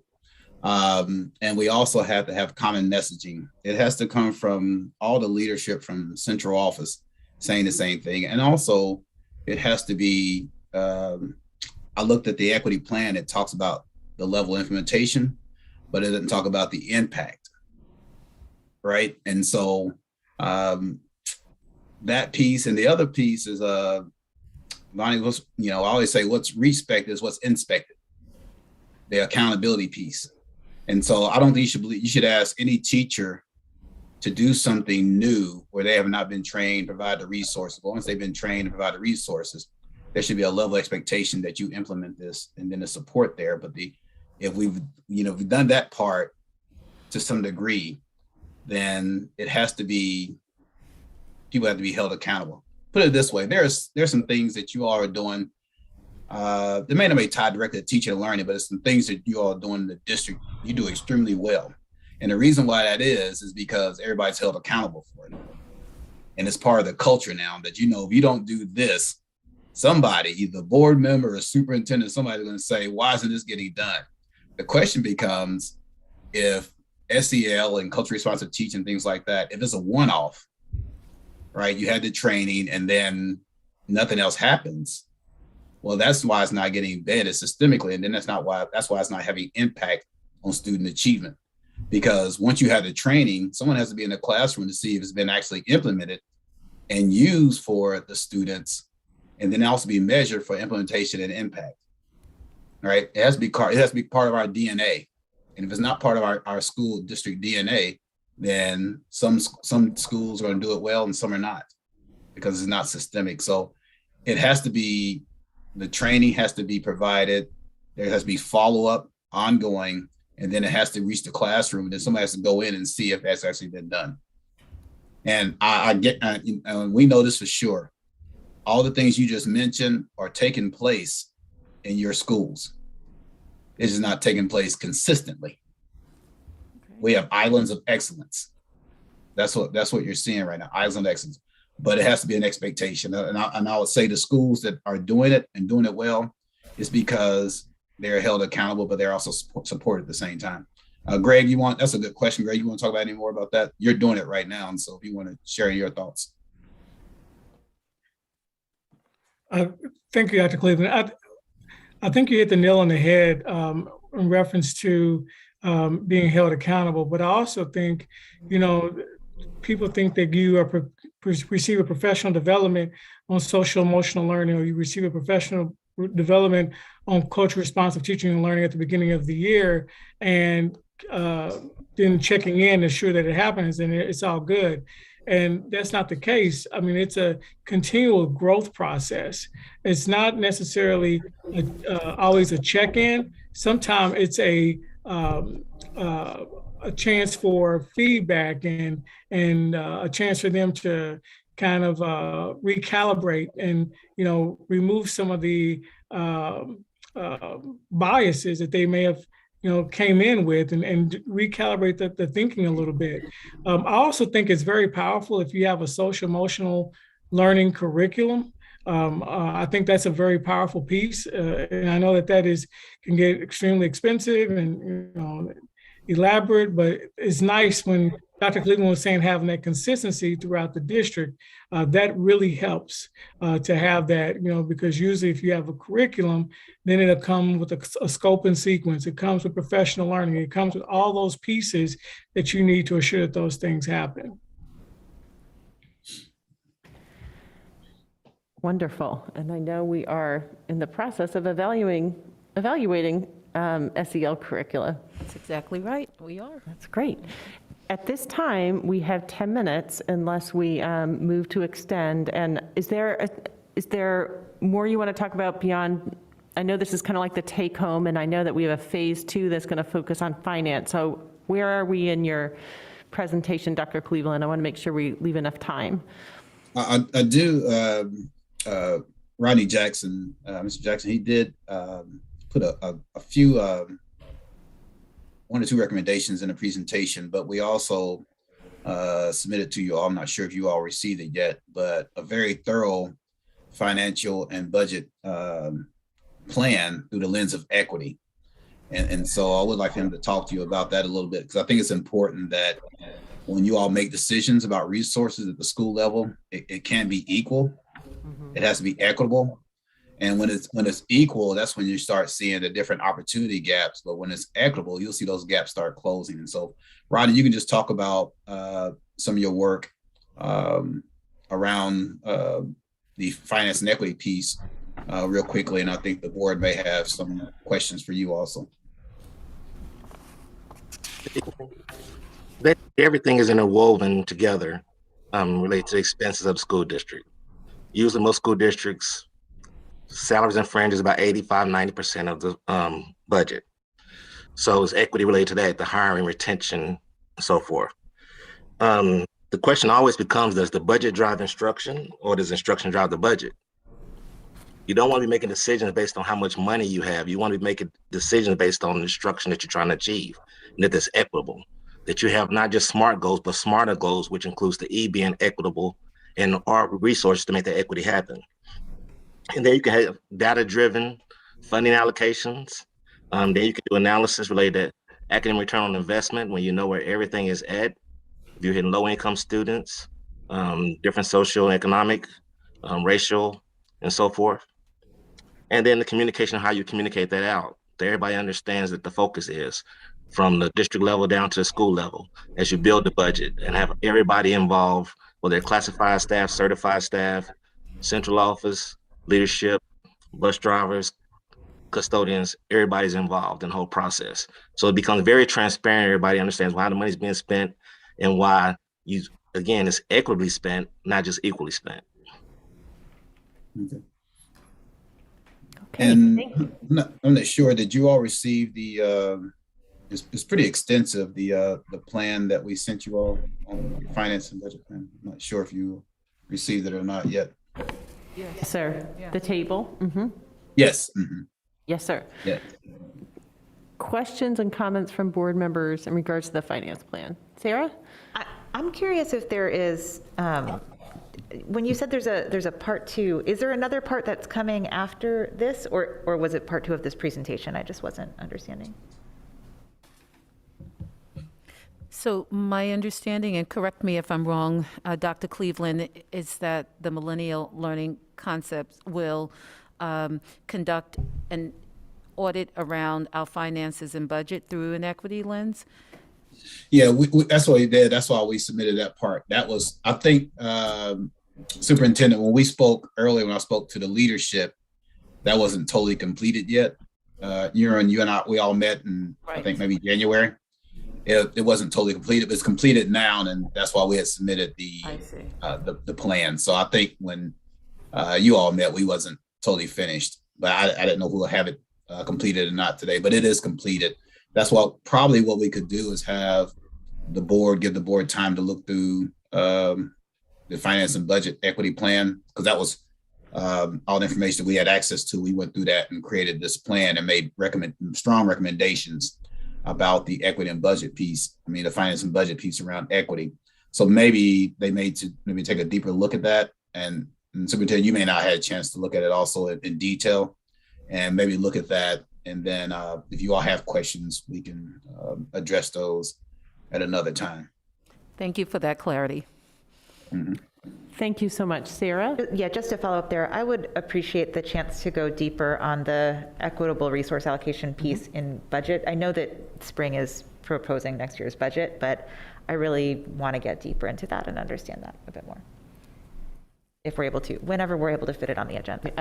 I agree with that, and Will's nodding his head too. Yeah, like you said, our next agenda is the budget, but after we go through that, we do have the opportunity to reset and start going through it. So it would make sense after the proposal. So just for Bonnie? clarity, are we proposing that we try and build some of the equity principles into this year's budget? Is that the goal, or is it too late? I mean, this year's budget's coming Thursday, right?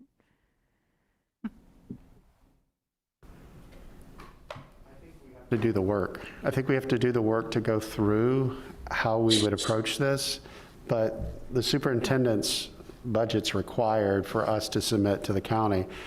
We may be able to, this is Will just speaking off the cuff, is I think we might be able to adjust once we go through the report and see things that we could do. Okay. But I don't think it's realistic in the short term that we would make huge changes in the short period of time that we have to submit this to the Orange County commissioners. That's just my thought. Yeah. Dr. Felder, you may have a different view. No, I definitely would like to review the report. I will say we have made some decisions through an equity lens with regards to resource distribution. So, but we have a lot more work to do. So I think where we can, we should, not only with regard to the budget that will be proposed, but as we continue to allocate resources throughout the rest of this school year and in the future. Yep. And I also noticed in that finance piece, the recommendation of who to have in the budget committee, which might be something we want to look at in advance of next year. And we have a new equity task force convening, and maybe it makes sense to have some other community members participate with our budget committee at times. So that is kind of, it seems like it's looking ahead at this point. So thank you so much. And it looks like we are going to want to follow up on budget and finance. And as we are at the end of the time for our meeting, I would like a motion to extend. We do need to, I want to leave a few more minutes to wrapping up questions. I don't want to cut off our guests at all, but I need a motion to extend the meeting because we also need a vote on the capital investment plan. We do an additional 15, 20 minutes? Do we have to do this, can we do this virtually tomorrow? Or can we just stay here? Well, tomorrow we also have the... I can't do it tomorrow. All right. We have the county commissioner meeting tomorrow, too. Yeah. Tomorrow night. Yes, ma'am. I was thinking tomorrow day. Okay. Tomorrow day, okay. Whatever. Tomorrow night we have the Whatever. commission. Well, yeah, that's tomorrow. I have another meeting from 3 to 5. Okay. Is 15 minutes enough to present capital improvement? Mr. 20? I believe would 15 minutes be sufficient for the capital improvement plan? Okay. I'm assuming we've all reviewed it, all the materials and everything. Yes. So, okay. So I motion to extend the meeting by 15 minutes. Okay, motion from Second. Sarah, second from Will. Bonnie? Hillary? Yes. Brenda? Yes. I vote yes. Will? Yes. Sarah? Yes. Jennifer? What does she care? Okay, all right, so we're going to continue till 10:15, and I thank you so much for joining us tonight, Dr. Cleveland, Dr. Ross, and Mr. Jackson. Closing comments, Dr. Felder, before No, we... just thank you so much, and Okay. looking forward to touching base again. One other thing, board chair and superintendent, when it comes to common language and common messaging and capacity, if the opportunity presents itself, I will, Dr. Rawson, I would love to come to provide a professional development with the board and the senior leadership at the district for no additional cost, so we can take it off paper and actually do a professional development for you all. If you see it sometime in the next couple of months that you all are available, we'll come to North Carolina and do that training for you all. Wonderful. I would love that. Thank you. Thank you so much. All right. We appreciate you all's time and the work that you all do. Thank you. Thank you. Thank you. Good night.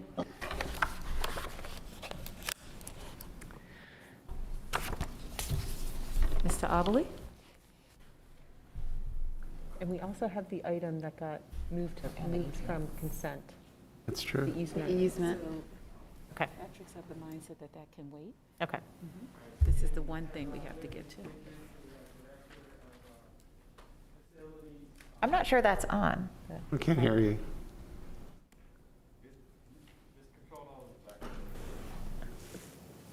Testing, I'm back. You're back. All right, so thank you. I have Nick Mincy, our Director of Facilities, who was also our Director of Facilities and Capital Projects, helping us this evening. We wanted to walk through our CIP plan, and just for the public, it's a 10-year plan, a funding plan, starting with fiscal year 23, which starts July 1st, for 10 years. Only 1 year of the plan is actually funded at a time by the Board of County Commissioners. We do a 10-year plan, a capital investment plan, but just the 1 year funding comes at a time. So I'm going to focus on the funding for next year, the pots of money we have for capital projects. Embedded within the materials is an update from the 2016 bond projects and information on the supplemental deferred. Supplemental deferred is mentioned in the CIP, so I'm going to mention it here in my limited time, but the additional information about previous bond projects funded, I'm not going to mention just for the sake of time.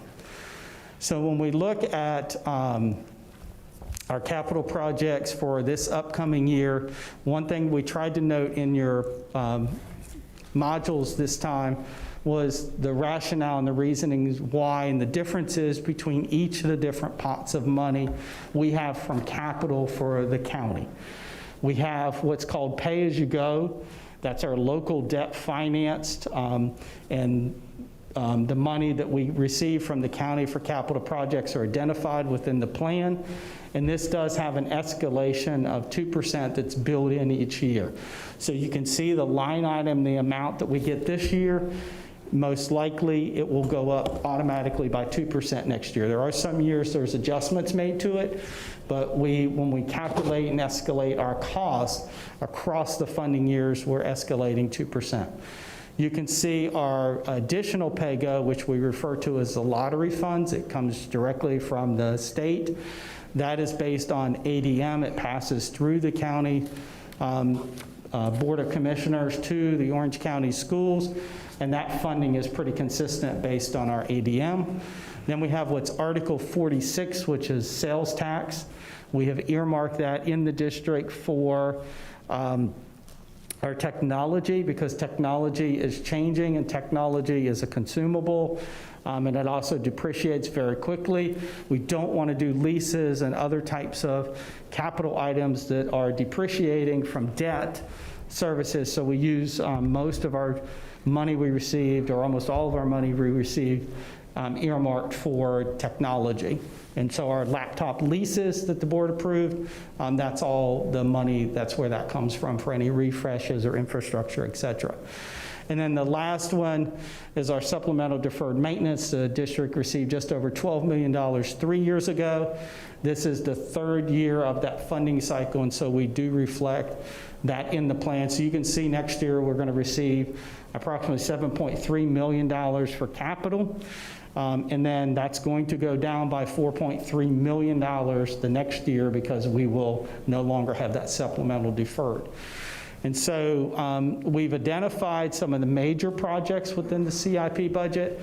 These will start or have started upcoming for fiscal year 23. Just a big note is some of these projects are multi-year. And one of the major difficulties we've run into is trying to get projects completed over the summer months.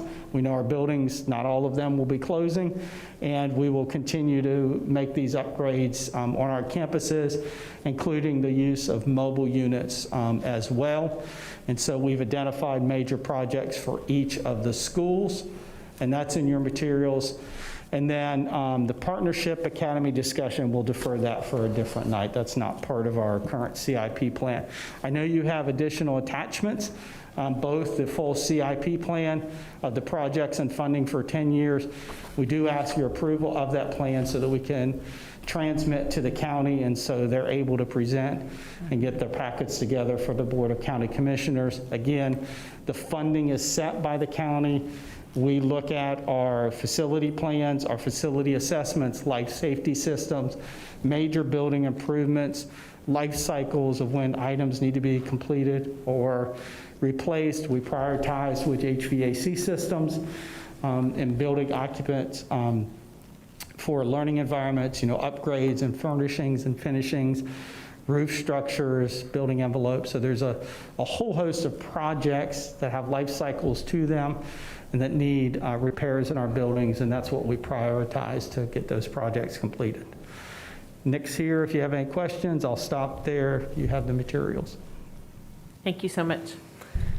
Will, and then Sarah? I just wanted to first request that in our next agenda, that partnership is the top of the list. We have kicked this down the road since I've been on the board, and we need to get those kids in an area where they have a safe place to play and outside and indoor. I know that this is not a statement of you. This is just a statement of me feeling like we owe them the focus. The only other question I had was on this plan, is there where does the OC Action Grant fit into this? Is it included? I mean, I know we submitted that separately. Do we know what we got? Does anything come off to support that, or it's just in addition? It's both. It's in addition. It's not in the plan because it's funded. And so what we put in the plan are items we're requesting funding for future years with year one. We do have the $120,000. Maybe a little bit more for solar. We're still working on that project and getting that completed before we would have additional projects that we would be requesting and completing. Okay, thank you. You're welcome. I just had a quick clarity question. I was glad to see all the HVAC upgrades that are going to be happening. And I saw on the slides central and HES HVAC projects mentioned, but then I didn't see it in the CIP. So is that coming from this year's dollars or? Bond funds, so it's already been funded. Okay, great, thanks. Yeah, the chiller replacements actually, I'm not sure what side he's on right now, but I think we just finished the chillers at Hillsborough Elementary School. Chillers are in place and they just need to be permanently plumbed and wired, but they should be up and running in the next few weeks. Okay. Thank you, Mr. Mincy. Bonnie? So a similar, no, first of all, there's a narrative in the plan, and the narrative said that, talked about mobile units for Efland and Grady Brown, but I didn't see it in the plan. And also, I think there's more work coming for Standback and HES, and maybe it's next year, but why wouldn't we show that, the details or estimates are there, but why wouldn't that be in the plan?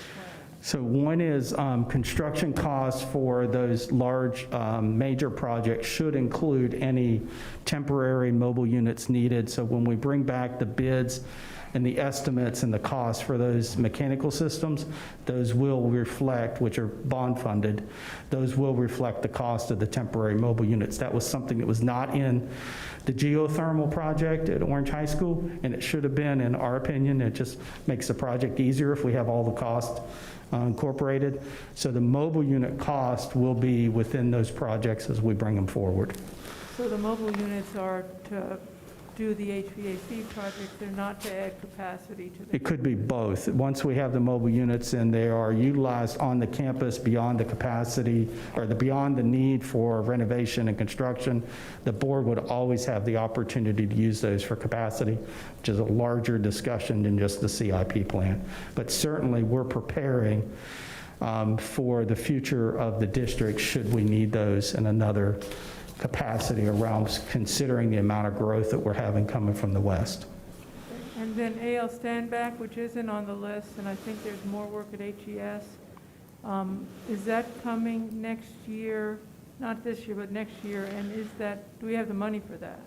So what we have committed to is the bond dollars will be extended to ensure the 6 schools that had mechanical HVAC projects are completed.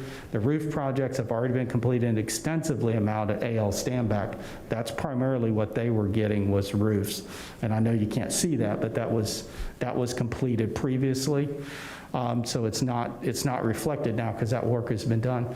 But what we've tried to do is to make sure that we're addressing everything that was identified with the exception of the transportation facility within the bond funding, and then using that supplemental deferred maintenance to $12.3 million to ensure all those mechanical projects are completed and any additional upgrades that go with that, including mobile units, electrical upgrades, some of the issues we've ran into already with cost escalation due to the pandemic.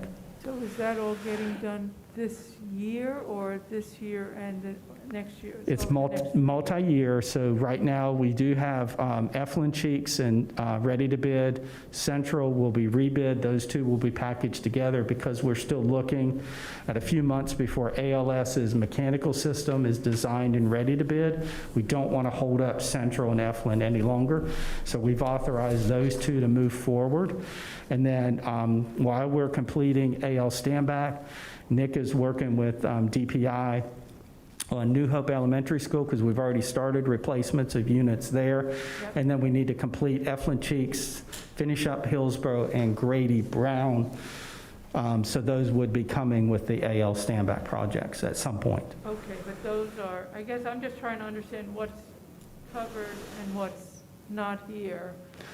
So non-funded projects is what we're asking, would be asking the county to fund in our upcoming plan, or projects that are not previously funded. The things we just talked about with the bond or the previous supplemental deferred are already funded. So ALS HVAC is funded? It's funded, but again, at this point in time, we don't have the final bids in, and so we have reserves with the 12 million additional supplemental deferred to help us make sure those projects get completed. Okay, so they're funded, we just need to update one. Absolutely, and to the public and to you, all of these projects, when they're bid, we bring back to the board, you have to approve each of these projects and the cost before we move forward. It would be nice for the public, and especially our schools, for them to see a timeline on when their projects are coming, because they've waited a long time for them.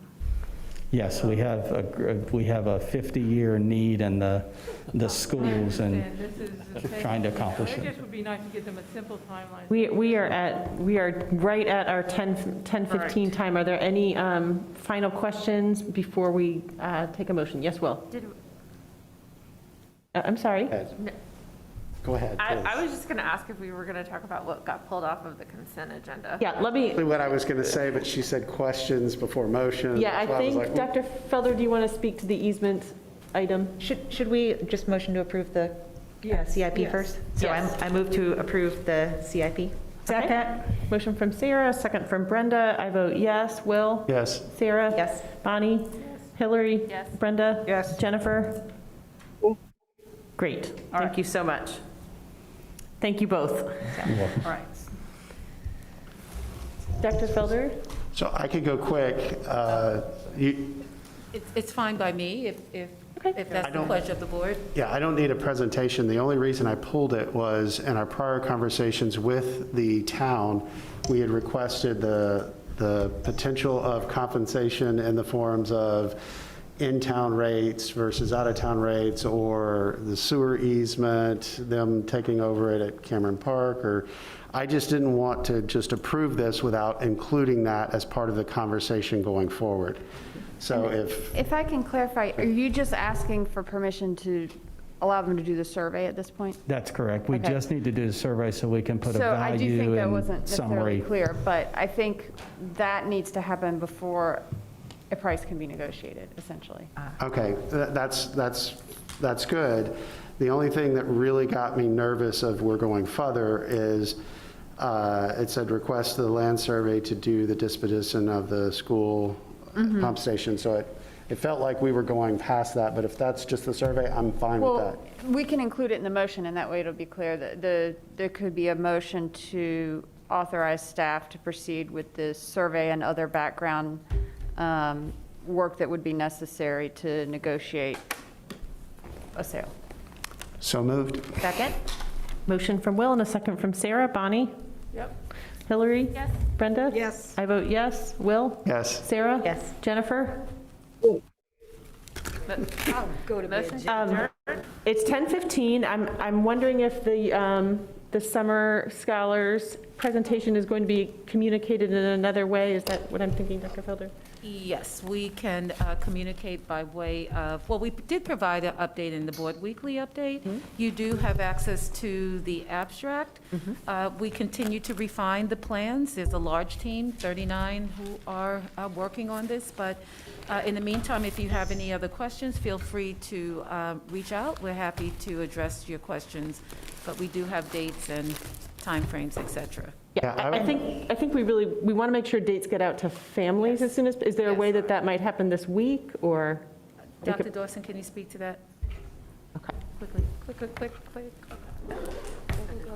As she's coming up, I'll just say that Summer Scholars is a topic on student achievement meeting on Wednesday, in case anyone has any questions, wants to talk about it. Okay. Yes. Okay, wonderful. Great. Yes, and after that, if we could, we would like to post the dates and the times after that meeting where we'll have a little bit more opportunity to discuss. So, Ms. Doyle, if you're okay with it being posted by Thursday morning, Yes. at the latest, that would be I think that sounds great. And it was just going to be an information item tonight as well, so thank you, Dr. Dawson. Will? Thank you. Yeah, the only concern I had was, besides the date, was families knowing if they were selected, because it's invitation only, and people are planning what they're doing for the summer and how they're handling it.